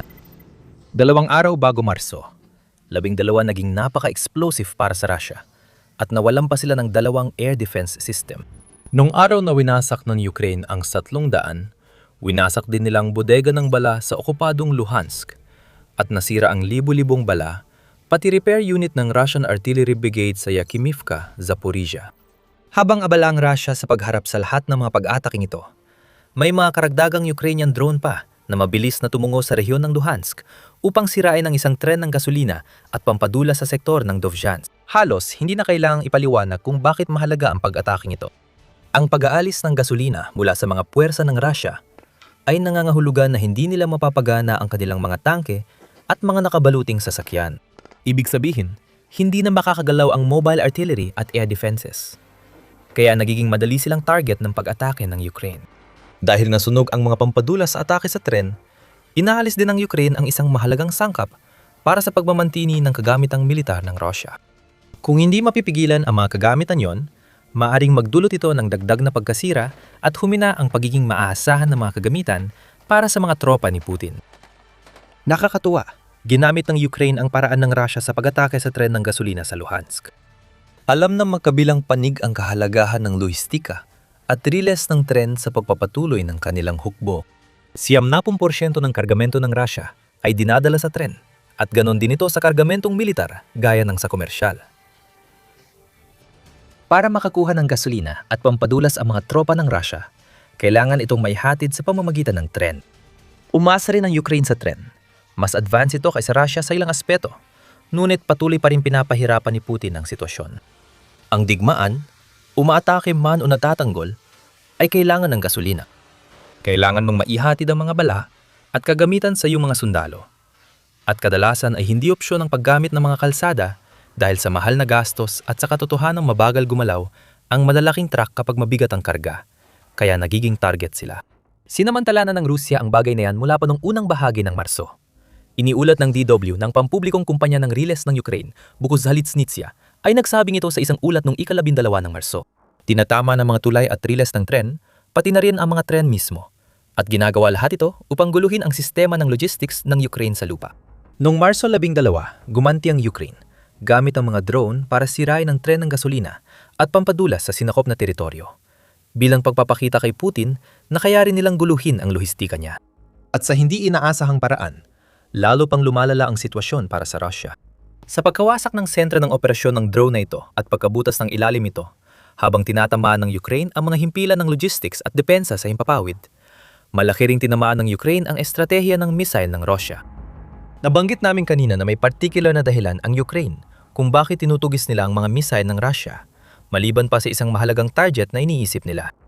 Noong unang bahagi ng Marso, muli naglunsad ang Russia ng isa na namang pinagsamang pag-atake, gamit ang mga missile at drone laban sa Kharkiv. Karaniwan na ang pag-atake ng Russia sa mga lungsod ng Ukraine mula sa himpapawid, malungkot na bahagi ng digmaang pinamumunuan ni Putin. Kapansin-pansin na gumamit ang Russia ng bagong uri ng missile sa pag-ataking ito.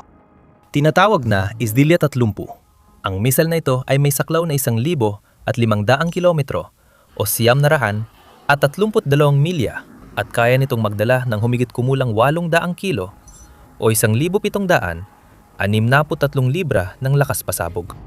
Iniulat ng United 44 Media na inilulunsad na ng Russia ang mga missile mula sa Su-30 at 4 jets nito habang nasa sariling teritoryo, kaya't napakadelikado itong sandata. Kaya kumilos ang Ukraine. Noong Marso 10, inatake nila gamit ang sarili mga missile ang Kremniel Microelectronics Plant sa Bryansk border region.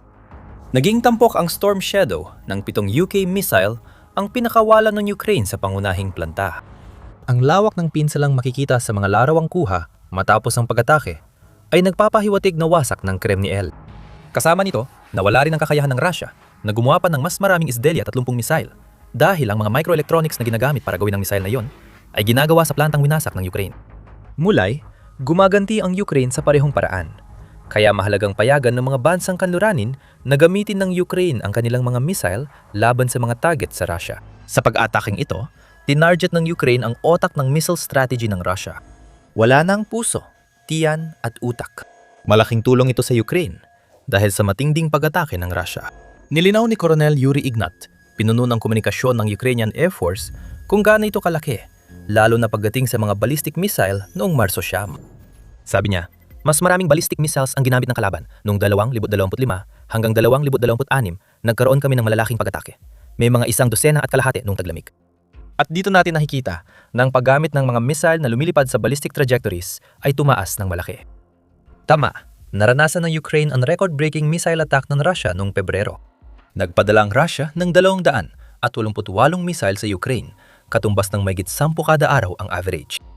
Ayon sa ulat ng United 24, ngayon lang muling nagpadala ng ganitong karaming missile ang Russia sa Ukraine, mula 2023.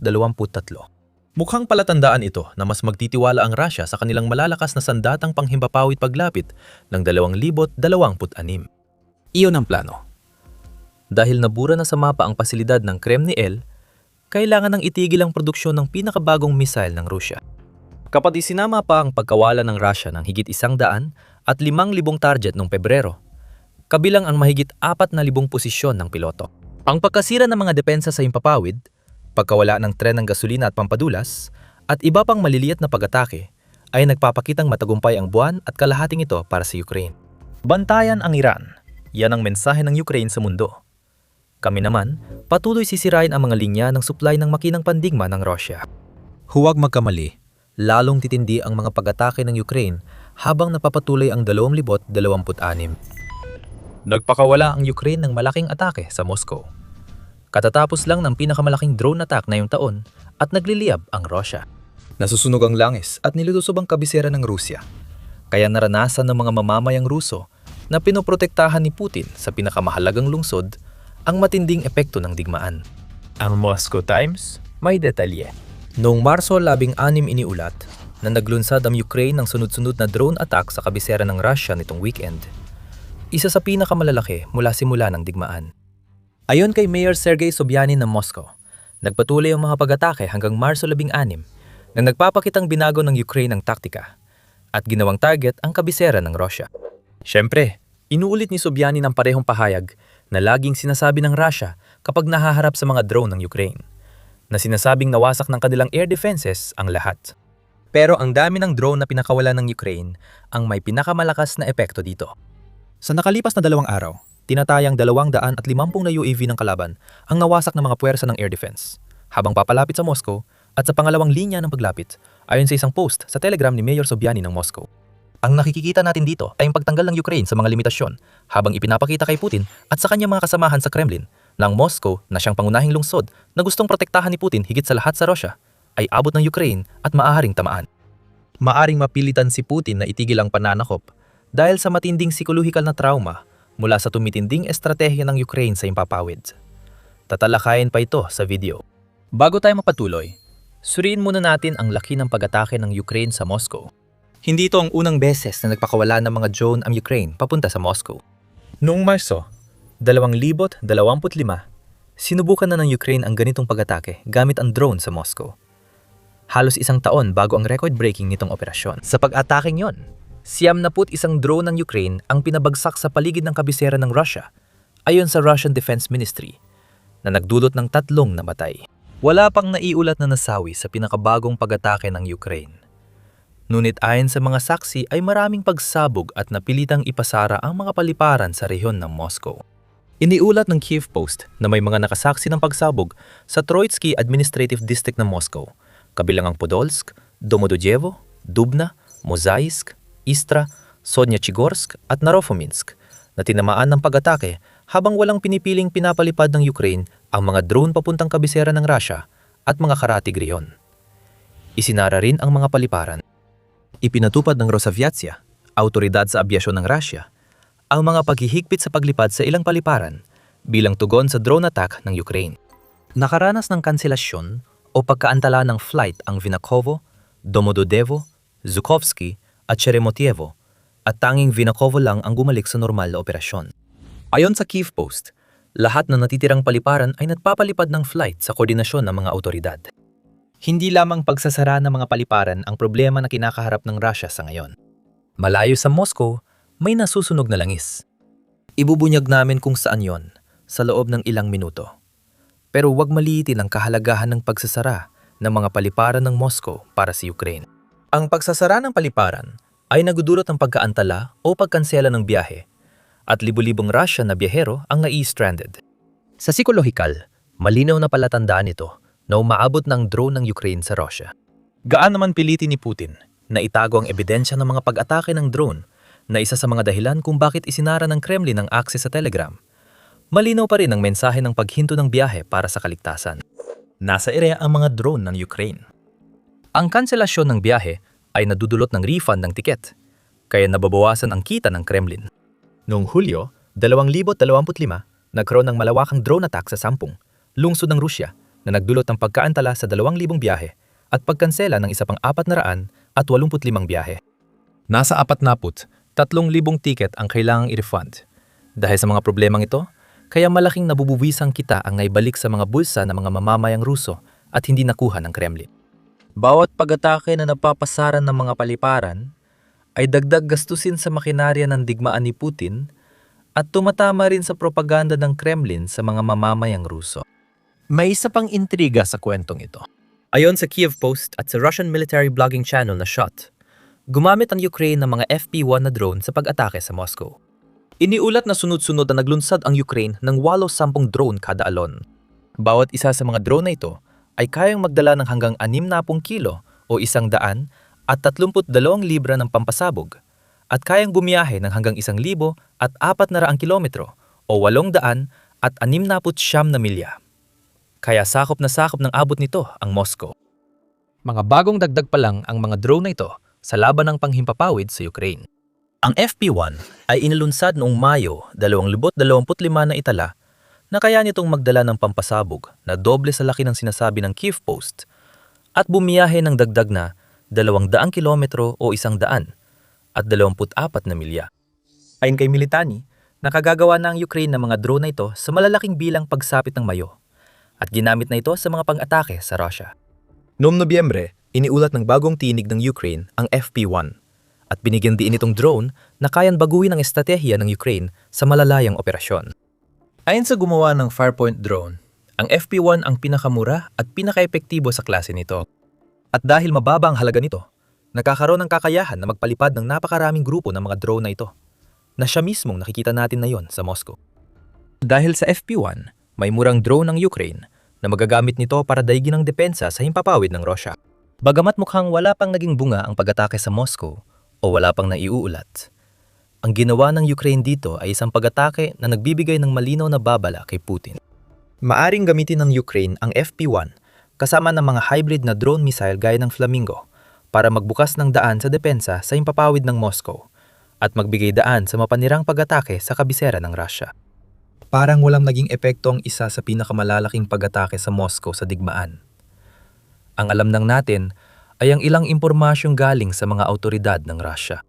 Ipinagmamalaki nilang walang nasawi o nasugatan at mga 250 drone ang napatumba. Tahimik ang Ukraine habang gumagawa ng hakbang ang Moscow sa gitna ng mga pag-atake na nagpapakitang desperado silang kontrolin ng kwento tulad ng pagsasara ng Telegram na nabanggit natin. Ayon sa Moscow Times, nung weekend na nagpalipad ang Ukraine ng sunod-sunod na FP-1, nawalan din ng access sa Telegram ang mga tao sa Russia. Inasa ng mahigpit na paghihigpit ngayong Abril na posibleng magdulot ng pagtatapos ng social media app sa Russia. Ang pagkawala ng serbisyo kasabay ng pag-atake ng Ukraine ay nagpapakitang nagmamadali ang Kremlin, marahil para pigilan ang pagkalat ng balita at video ng pag-atake sa Moscow. Hindi na halos gumagana ang Telegram para sa maraming Ruso na walang VPN, ayon sa Moscow Times. Hindi lang pagkawala ng Telegram ang indikasyong may itinatago ang Russia. Ayon sa Kyiv Post, noong Marso 15, nagkaroon ng digital blackout sa Moscow at St. Petersburg kamakailan. Ang blackout na ito, tila pinasimulan ng Kremlin, ay nagputol sa 19 na milyong tao mula sa mobile internet. May usap-usapan na konektado ito sa planong kudeta habang nagpapatupad si Putin ng malalaking pagbawas sa Ministeryo ng Depensa ng Russia. Ibig sabihin, ginagawa ng Russia ang lahat para alisin ang gamit na pwedeng gamitin ng sarili nilang mamamayan sa pag-ulat ng tagumpay o kabiguan ng drone attacks ng Ukraine sa Moscow. Ito ay pagsupil sa ebidensya at sa pag-ulat ng mga tao ng Russia, pati ang katotohanang gustong itago ni Putin. Kahit mahirap panatilihin ng Kremlin ang kanilang kwento sa Moscow, may rehiyon sa Russia na nagpapakitang tinatamaan ng Ukraine drones ang mga target nila. Sasabihin namin sa inyo kung anong rehiyon yon at kung ano nangyari sa ilang sandali. Pero bago namin gawin yon, isang mabilis na paalala na pinapanood ninyo ang The Military Show. Kung gusto nyo ng mas marami pang ganitong impormasyon, siguraduhin nakasubscribe kayo sa channel para hindi kayo makaligta ng kahit isang video. Habang offline ang Moscow at tuloy ang paglipad ng mga drone, may malaking problema ang Russia sa Krasnodar. Mga 1,300 kilometro o mahigit 800 milya sa timog ng Moscow, ang lungsod na yon ang kabisera ng Krasnodar Krai sa Russia at wala pang 100 milya mula sa Black Sea. Mahalaga ang lokasyon na yon dahil pangunahing target ng Ukraine ang Krasnodar gamit ang drone at missile. Ang rehiyon ay tahanan din ng mga oil depot na gamit ng Russia sa kanilang logistical network para magdala ng gasolina at supply sa sinakop na Ukraine.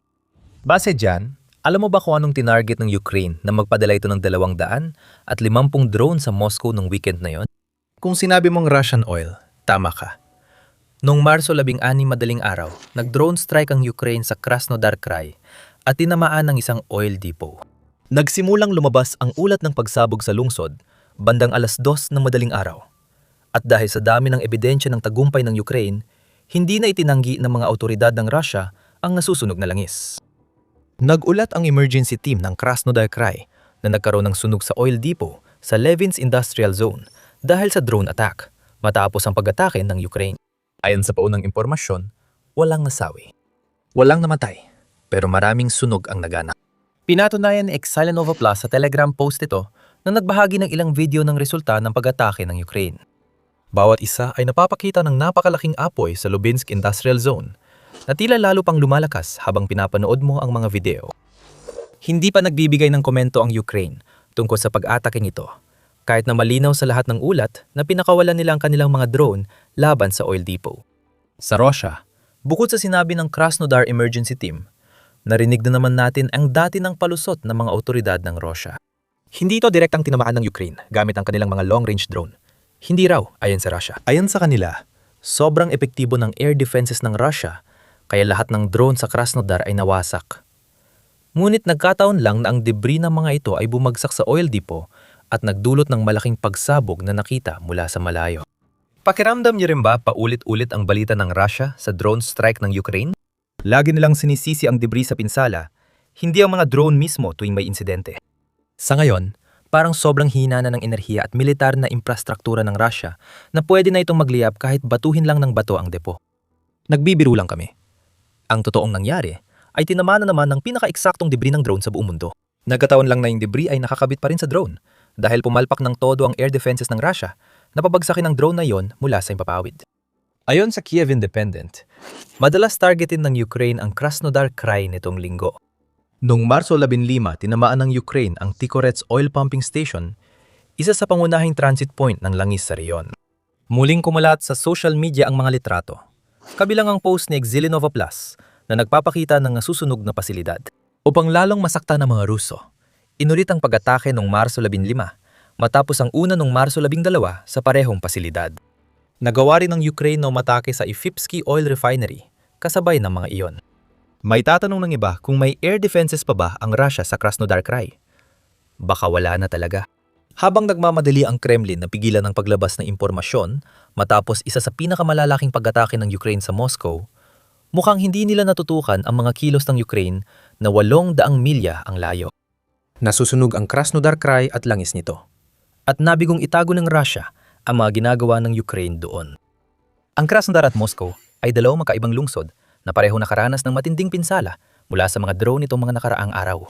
Bawat pag-atake ng Ukraine ay may sariling epekto, ngunit isa ang layunin: pahinain ang makinarya ng digmaan ng Russia. Dito muna tayo sa Krasnodar Krai. Babalik tayo sa Moscow mamaya. Makikita natin dito ang pagpapatuloy ng pinabilis na estratehiya ng Ukraine sa 2025.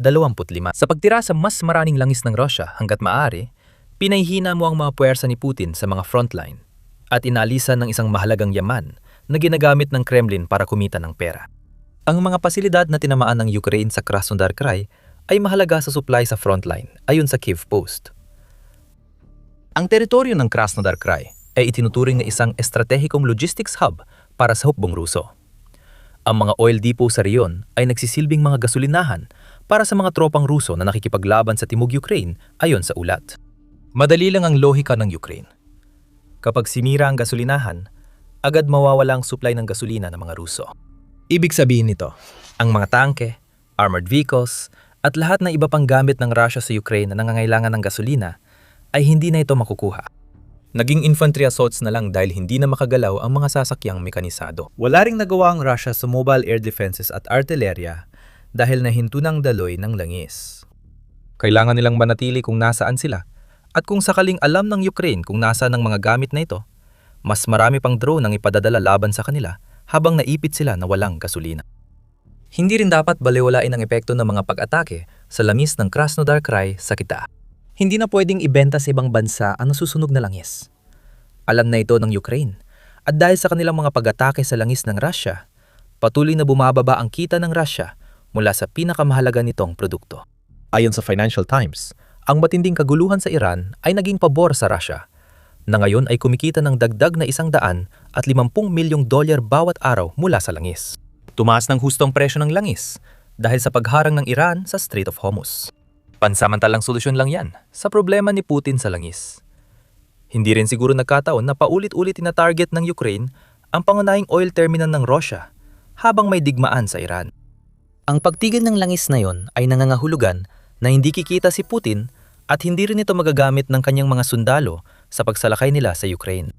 Kaya bumabalik tayo sa 250 drone na pinadala papuntang Moscow.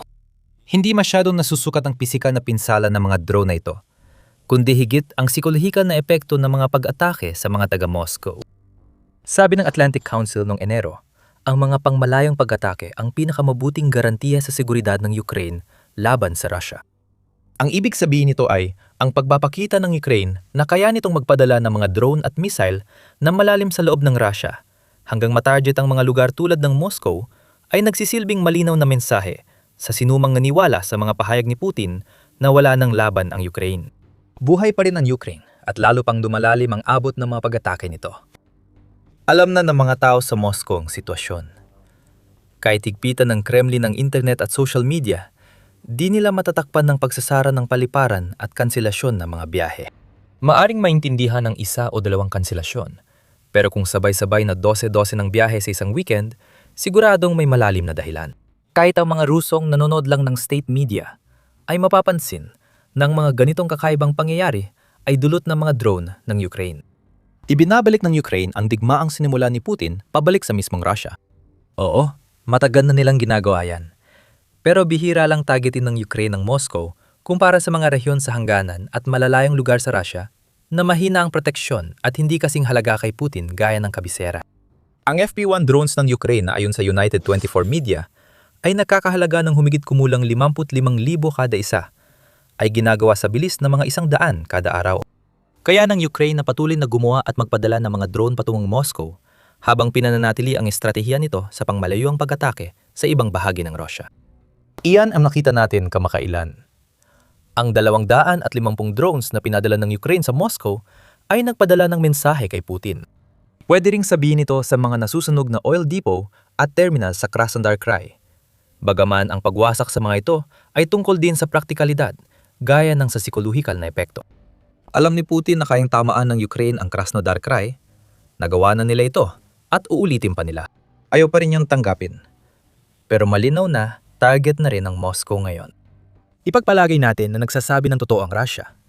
Lahat ng 250 drone ng Ukraine ay nawasak sa kalangitan ng Moscow. Kahit ganon, tiyak nagtatanong si Putin. Ilan pa kayang drone ang kayang ipadala ng Ukraine? Mananatili bang target ang Moscow? Kung magpapatuloy ang pagpapadala ng Ukraine ng mga drone, gaano katagal kakayanin ng depensa ng Moscow bago makalusot ang mga ito at maalala ng mga tao na ang digmaan ni Putin ay maari makasakit sa kanila, sa kanilang bansa, at sa di umano nilang malakas na leader. Sa mga susunod na araw, makikita natin kung may mga sagot sa mga tanong na ito. Sa ngayon, patuloy ang pagpapadala ng Ukraine ng drone sa Moscow. Sa bawat pagsabog, sa himpapawid man o sa lupa, nagtatanong ang karaniwang Ruso kung bakit. 4 na taon ng labanan, pero hindi pa rin natatapos ng kanilang makapangyarihang leader. Bansang madalas niyang ipagmalaki na malapit ng matalo. At maaring lalo pang lumala ang lahat ng ito para sa Rusya. Habang pinapabilis ng Ukraine ang estratehiya sa himpapawid at tinatarget ang Moscow, tinatapos ng US ang pagsusuri sa sandatang maaring magtaas ng antas ng mga pag-atake ng Ukraine sa kalaliman ng teritoryo ng kalaban. Malapit ng ibaon sa lalamunan ni Putin ang kalawanging punyal. Kakasimula pa lang ng paglaya ng Ukraine habang patuloy nilang inaalis ang impluensyang Ruso sa malalaking bahagi ng teritoryo nila. Isang malawakang opensiba ang isinasagawa na nagresulta sa halos ganap na paglaya ng Dnipropetrovsk Oblast. Wasak na ang mga plano ni Putin. Wasak na ang pangarap niyang lumikha ng buffer zone. Nagsimula na ang Ukraine ng isang napakalaking hakbang at si Putin ay nakaupo lang doon, walang magawa, habang nakikita niyang gumuho ang kanyang mga plano sa paligid niya. Narito ang balita. Halos lahat ng teritoryong inaangkin ng Russia na nasakop nito sa Dnipropetrovsk ay napalaya na ng Ukraine. Ayon kay Major General Oleksandr Komerenko, pinuno ng pangunahing Operational Directorate ng General Staff ng Ukraine. Sa panayam noong Marso, sinabi niyang halos tapos na ng Ukraine ang pagtulak pabalik sa mga puwersa ng Russia sa Dnipropetrovsk. Kailangan na lang harapin ang ilang naiwang tauhan ni Putin bago muling makuha ang buong kontrol sa sektor. Ayon kay Komerenko, halos buong Dnipropetrovsk Oblast ay napalaya na. Ngunit kailangan pang tapusin ang trabaho sa 3 maliliit na pamayanan at linisin ang 2 pa. Ang huling bahagi ng trabahong iyon ay kasalukuyang isinasagawa habang tayo ay nag-uusap. At kung may ipinakita man ang mga nakaraang linggo, ang mga paralisisadong puwersa ni Putin ay maalis sa lalong madaling panahon. Wala silang depensa, wala silang plano. Para sa kanila, kamatayan, sugat o pagkahuli na lang ang natitira Tulad ng madalas nating makita sa Dnipropetrovsk, mula nang simula ng Ukraine ang kontraopensiba noong Pebrero. Nagbuma ng kamanghamanghang resulta ang kontraopensiba. Habang sumusulong ang Russia sa Donetsk at Zaporizhia, plano nilang gawing buffer zone ang teritoryong nasakop nito sa Dnipropetrovsk para mapigilan ang tulong mula Ukraine. Ipapaliwanag natin mamaya ang kahalagahan nito, lalo na kaugnay ng planong opensiba ni Putin na yung tagsibol at taginit. Nakita ng Ukraine ang mga plano at agad na kumilos. Simula Pebrero, ayon sa Euromaidan Press, maraming opensiba ang ginawa ng Ukraine sa Oleksandrivsk Axis, mahalagang tagpuan ng Dnipropetrovsk at Zaporizhia. Ipinakita ng pagsulong ng Russia sa axis na ito sa huling bahagi ng 2025 ang layunin nilang gawing panangga ang tagpuang ito. Binaliktad ng Ukraine ang lahat. At ayon kay Komarenko, nabawi ng Ukraine ang mayigit 400 kilometro kwadrado o hindi bababa sa 100 at 54 na milyang kwadrado sa operasyong ito. At patuloy pa silang sumusulong para makakuha pa ng mas marami. Pinalakas ng Ukraine ang kontrol sa teritoryong ito ayon sa Euromaidan Press at nagsasagawa ng follow-up na paglilinis sa mga napalayang lugar para tuluyang alisin ang natitirang puwersang Russian. Ito ang tunay na de-Russification at hindi magawa ni Putin na pigilan ng airborne at ground assault units ng Ukraine sa pagtulak na ito. Iyan ang nagbibigay sa atin ng palatandaan kung paano nagawa ng Ukraine ang mga malalaking tagumpay na ito. Sa ulat nito tungkol sa mga komento ni Komarenko, binanggit din ng Kiev Post ang mga pinagsamang puwersang panghimpapawid at panlupang pangatake at tinukoy din na kinumpirma mismo ng general na ito ay isang napakamaingat at sinadyang operasyon na isinasagawa ng Ukraine. Planadong opensibang operasyon ito na dumaan sa lahat ng proseso ng pag-apruba at koordinasyon ayon kay Komarenko. Sinabi niya, "Oo, inuulit ko, nagbabago ang anyo ng pakikidigma. Iba na ang operasyon, labanan at aksyong militar." Nang tanungin kung ang nakikita natin sa Ukraine ay isang ganap na opensiba laban sa Russia, ito ay mahalagang punto. Sanay ng Ukraine sa pagpapalaya ng mga teritoryong sinakop ng Russia. Madalas na itong nangyari sa 4 na taon. Kadalasan tungkol sa muling pagbawi ng Ukraine ng maliit na baryo o teritoryo kapag may pagkakataon. Iba ang nakikita natin sa Dnipropetrovsk. Ito ay makakaugnay na pagsulong sa loob ng ilang linggo upang alisin ang impluensyang Ruso sa reyon. Malapit nang matapos ang pagsulong na yon at may mahahalagang dahilan kung bakit ito mahalaga na tatalakayin pa natin. Makikita ang koordinasyon ng puwersang panghimpapawid at panlupa na nagtutulungan sa sistematikong paglilinis ng mga pamayanang napalaya ng Ukraine. Ayon sa Kiev Post, sumali na rin sa aksyon ang mga mekanisadong brigada na dating nagtatanggol sa sektor ng Dnipropetrovsk. Malamang na binabago na nila ang kanilang sarili mula sa pagiging depensibo tungo sa pagiging opensibong unit habang nagpapatuloy ang paglilinis. Madali lang ang lohika. Ang puwersa ng pagsalakay ay pumapasok sa okupado o kontestadong teritoryo para alisin ang impluensyang Ruso. Ang mga mekanisadong brigadang dating nagtatanggol sa teritoryong ito ay tumutulong na rin sa pagsulong, kaya mas madaling makuha ng Ukraine ang teritoryo. Nakakuha talaga ng teritoryo ang Ukraine at mabilis ang kanilang pag-usad. Sabi ni Komarenko, ang 400 kilometro kwadrado na napalaya ng Ukraine ay higit pa sa simpleng de-Russification. Bawat isa sa mga kilometro kwadrado na yon ay isang mensahe kay Putin na kayang gawin ng Ukraine ang mga bagay na nais ng lider ng Russia na magawa ng kanyang mga puwersa at mas magaling pa kaysa sa mga Ruso. Dahil sa mga aksyong ito, magandang takbo ngayong Pebrero. Mas maraming teritoryo ang napalaya kaysa nawala ayon kay Komarenko. At sinusuportahan ito ng mga datos na inilatala ng Institute for the Study of War o ISW. Noong Marso 3, ibinunyag ng ISW sa kanilang pagsusuri sa opensiba ng Russia ang impormasyong tiyak na magpapagalit kay Putin dahil sa kapalpakan ng kanyang mga sundalo. Unang beses mula noong kontra-opensiba noong tag-init ng 2023, mas maraming teritoryo ang nabawi ng Ukraine mula Russia kaysa nakuha ng Russia mula Ukraine. Sinasaklaw ng pahayag ang Pebrero at inamin ng ISW na baka maliit pa ang tansa nila sa totoong pag-usad ng Ukraine kumpara sa mga bilang ng Ukraine na 400 kilometro kwadrado at 460 kilometro kwadrado. Minamalit ng ISW, mapping ang pag-usad ng Ukraine dahil pinapakita lang nilang pinakamalayang narating ng mga Ruso. Hanggang sa lumitaw ang sapat na ebidensya mula sa open source na mapapahintulot sa ISW na may kumpiyansang matukoy na hindi nahawak ng mga puwersang Ruso ang mga posisyong ito, idinedeklara ng ISW. Noong Marso 3, sinabi na mula Pebrero, 1420 nakamit ng Ukraine ang netong pag-usad na 33 kilometro kwadrado o 12.7 milya kwadrado. Ibig sabihin, Mas marami ang napalaya ng Ukraine kaysa sa nasakot ng Russia sa panahong iyon. Mas maganda pang nakita natin sa Pebrero, 21-27 nang iginiit ng ISW na nakamit ng Ukraine ang netong pag-usad na 57 kilometro kwadrado o 22 milya kwadrado. Ngayong kalagitnaan ng Marso, lalo pang lumawak ang nasakop ng opensiba. Bagsak ng depensa ng Rusya at pinatitibay na ng Ukraine ang bagong linya ng depensa na dati madaling mapasok, pero ngayon puno na ng depensa at fortifikasyon na mahihirapang bawiin ng Rusya. Magkakaroon ito ng malaking epekto sa mga susunod na mangyayari habang papalalim tayo sa taong 2026. Ang pangunahing dahilan ay konektado sa bagay na ilang beses na nating nabanggit. Gusto talagang gawing buffer zone ng Rusya ang Dnipropetrovsk. Sinabi rin mismo ni Komarenko. Palagi nilang sinasabi na kailangan nilang buong Donbas bilang buffer zone. Ang layunin nila ay lumika ng buffer zone sa rehiyon ng Dnipropetrovsk. Iyon ang kanilang intensyon, ang kanilang plano. Sa madaling salita, nagbilang nga ng sisiw ang Rusya bago pa mapisa ang mga ito sa Dnipropetrovsk. Pamunahing layunin ng Rusya matapos ang unang kabiguan ng espesyal na operasyong militar ay makuha ang Donbas mula sa Ukraine. Madalas nang sabihin ni Putin na pangunahing kondisyon sa negosasyong pangkapayapaan na isuko ng Ukraine ang Donbas. Kung hindi ito ibibigay, magpapatuloy ang pagpapadala ng sundalo ng Rusya para makuha ito. Hindi sinusuko ng Ukraine ang Donbas, kaya problema ito kay Putin. Ipagpalagay muna nating magtagumpay ang Rusya sa pagkuha ng Donbas na malabong mangyari. Ang huling bagay na gugustuhin ni Putin sa sandaling ito ng tagumpay ay ang harapin ang mga pag-atake na isinasagawa ng Ukraine patungong silangan sa pamamagitan ng Dnipropetrovsk at Oleksandrivsk. Kaya naman, kailangan ng buffer zone. Ang nais gawin ng Rusya ay lumika ng isang malawak na piraso ng teritoryo na puno ng depensa na maaari nilang gamitin upang pigilan ang mga puwersa ng Ukraine na nagkukontra-atake.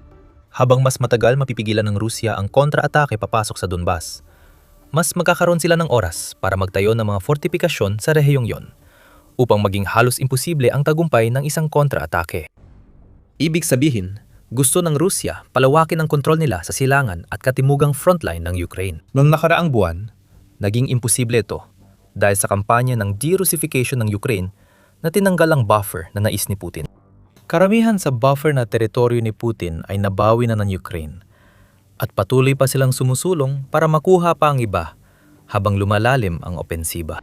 Magkakaroon ito ng malaking epekto sa kung ano ang mangyayari sa rehiyon ng Donbas sa 2026, lalo na kung sakaling sa hinaharap ay kontrolado ng Russia ang Donbas at ipapaliwanag namin kung bakit sa ilang sandali.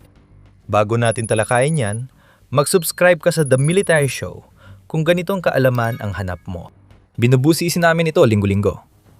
Bakit masama para sa Russia ang malalaking tagumpay ng Ukraine sa Dnipropetrovsk bukod sa napigilan nila si Putin na makagawa ng buffer zone na balak niyang gamitin sa isang hinaharap na hindi pa tiyak?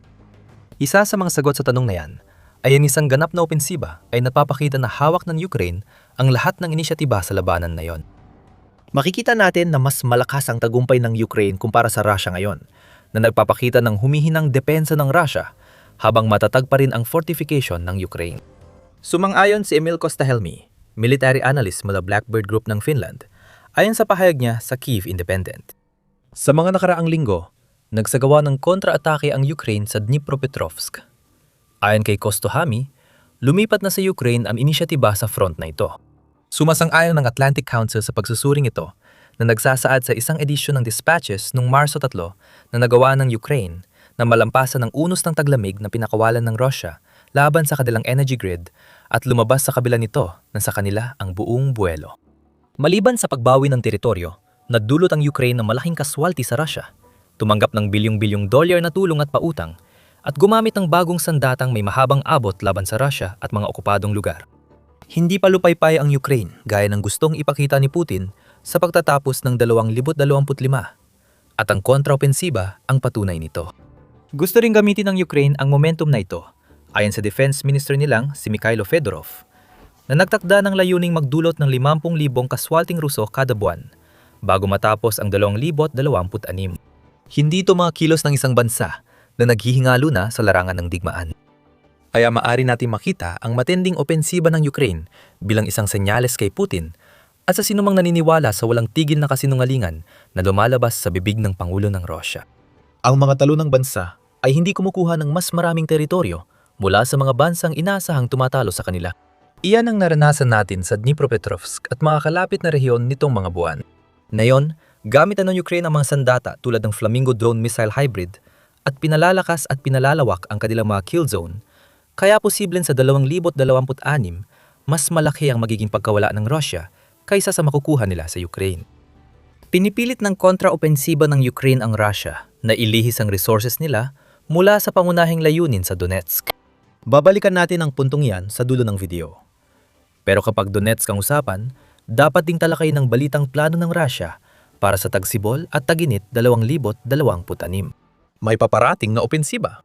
Matagal nang naghahanda ang Russia para sa kanilang pinakabagong pag-atake mula pa noong katapusan ng 2025 sa pamamagitan ng tuloy-tuloy na pambobomba gamit ang artilyerya at drone sa mga linya ng depensa. Pati na rin ang mga malalayong pag-atake laban sa mga infrastruktura ng lohistika at enerhiya ng Ukraine. Layunin nitong pilitin ng Ukraine na agad magpadala ng dagdag na tropa bago pa ito maging handa, tulad ng ginawa ng kontraopensiba ng Ukraine sa Russia. Ang bagong boses ng Ukraine ay naglalaman ng mga komento mula sa military analyst na si Alexander Kovalenko na nagsasabing ang plano ng Russia para sa Tagsibol at Taginit ng 2026 ay tila magsagawa ng pag-atake papunta sa katimugang bahagi ng Donbas. Gagalaw ang puwersa nila sa hangganan ng Donetsk at Zaporizhia, sa reyon ng sangandaan ng Oleksandrivsk na nabanggit natin. Kasabay ng pag-ataking ito, nais din ng Russia na umabante patungo sa mga lungsod sa sinturong depensa ng Donetsk, partikular sa Sloviansk at Kramatorsk, upang masimula nito ang pagsisikap na pabagsakin ang huling linya ng depensa ng Ukraine sa Donetsk. Kahit bago pa ang kontraopensiba ng Ukraine, mukhang malabo nang makuha ng Russia ang tagumpay na inaasahan nito sa kalagitnaan ng 2026. Ayon kay Kovalenko, hindi pa siguradong magagawa nilang magsagawa ng malaking opensiba na yung Tagsibol Taginit dito. Ang opensiba ngayong Tagsibol at Taginit ay muling tumatalakay sa buffer zone na natalakay na natin. Tiningnan natin ang buffer zone sa konteksto na nakuha na ng Russia ang Donbas. Ibig sabihin, susubukan nitong protektahan ang hawak na nitong mga teritoryo. Maaring abutin pa ng Rusya ng 2 taon bago marating iyon, at kailangan nila ng buffer habang sumusulong sa Donetsk at Zaporizhia. Iniulat ng politiko na ang perpektong sitwasyon para kay Putin ay maitatag ang buffer zone bago ang Tagsibol ng 2026, dahil ibig sabihin nito ay masusuportahan ng zone ang mga opensibang operasyon na pinaplano ng Rusya sa Donetsk at Zaporizhia. Kung naging ayon sa plano ng Rusya, naipitsa ng dagdag na puwersa ng Ukraine sa buffer zone. Kung magtagumpay ang Rusya, mawawala ng suporta ang puwersa ng Ukraine sa mga rehiyong naisakupin ng Rusya. Magiging matalinong estratehiya ito kung magagawa iyon ng Rusya. Pero tulad ng madalas nating makita sa Ukraine, malayo ang malalaking plano ng Rusya sa tunay na kakayahan ng mga sundalo nila sa labanan. Patuloy pa rin susubukan ng Rusya na sumulong sa Donetsk. Siyempre, kailangan nilang gawin yon. Sa ngayon, ang tanging makatotohanang layunin ni Putin ay sakupin ang oblast na yon at tapusin ang pagkuha sa Donbas. Ang mga plano ng Rusya noong Marso, tulad ng mas malalim na pagsulong sa Zaporizhia at Dnipropetrovsk, ay mukhang katang-isip lang ni Putin base sa alam nating na yon. Gayunpaman, kailangang isulong ang pagtulak patungo sa depensibong hanay ng mga kuta sa Donetsk habang kayang palakasin ng Ukraine ang depensa sa oblast. Ang buong layunin ng Dnipropetrovsk buffer zone ay pigilan ng Ukraine na palakasin ang depensa nito sa oblast. Ngayon, pinatitibay ng Ukraine ang mga linya na akala ng Rusya ay kontrolado na nila. Ang mga puwersa ni Putin ay naitaboy pabalik o sa maraming pagkakataon, tuluyang dalipol. Kung gusto ni Putin na magkaroon ng kahit kaunting pag-asang mabuo ang buffer na napakahalaga sa plano niya sa Donbas, kailangan niyang maglaan ng oras at sundalo para mabawi ang mga lugar na akala ng Rusya ay kontrolado na nila. Isa pa itong dahilan kung bakit mahalaga ang huling opensiba ng Ukraine sa Dnipropetrovsk. Ginugulo nito ang anumang plano ng Rusya para sa lakas tao nito. Nabanggit natin kanina na isa sa mga layunin ng Rusya para sa buffer zone nito ay pilitin ng Ukraine na maglaan ng mas maraming yaman sa Dnipropetrovsk na magbubukas ng oportunidad sa Donbas at ibang bahagi ng Ukraine. Sa halip, ang ginawa ng Ukraine ay gumamit ng maliliit na unit ng panghimpapawid at panglupang pagsalakay, kasama ang mga mekanisadong unit at mga grupo ng drone upang magsagawa ng sistematikong operasyon ng paghahanap at pagsira sa Dnipropetrovsk. Nabawi nila ang kontrol sa mga teritoryo ngayon ay hawak lang ng maliliit na unit ng Rusong, sumasalakay ng palihim. Nang matapos ang gawain yon, nabaliktad na ng Ukraine ang sitwasyon. Russia na ngayon ang kailangang maglaan ng rekurso. Ipinaliwanag ni Komarenko ang kahulugan nito para sa Russia, habang tinatalakay ang tagumpay ng Ukraine sa Dnipropetrovsk at sa Axis ng Oleksandrivsk. Ang pinakamahirap na sektor ay Pokrovsk at Oleksandrivsk, kung saan nakatuon ang kalaban. Ngunit unti-unti naming pinatatatag ang sitwasyon dahil sa aktibong aksyon, ulat ni Komarenko ayon sa United 24 Media. Dagdag niya, bahagyang nabawasan ang pag-atake ng kalaban sa Poprovsk-Mianarad dahil inilipat nilang puwersa sa Oleksandrivsk Axis. Sa madaling salita, napilitan si Putin na itulak ang mga tropa na balak niyang gamitin para sakupin ang mahahalagang teritoryo sa Donetsk, pabalik sa isang Axis na inakala niyang ligtas. Hindi yon ang plano. Dapat baliktad ang nangyari. Kaso, nawala ng buffer. Ibig sabihin, uubusin na ng Russia ang mga sundalong ipinadala sa Ukraine para sa paglusob sa Donetsk sa isang ganap na ibang operasyon.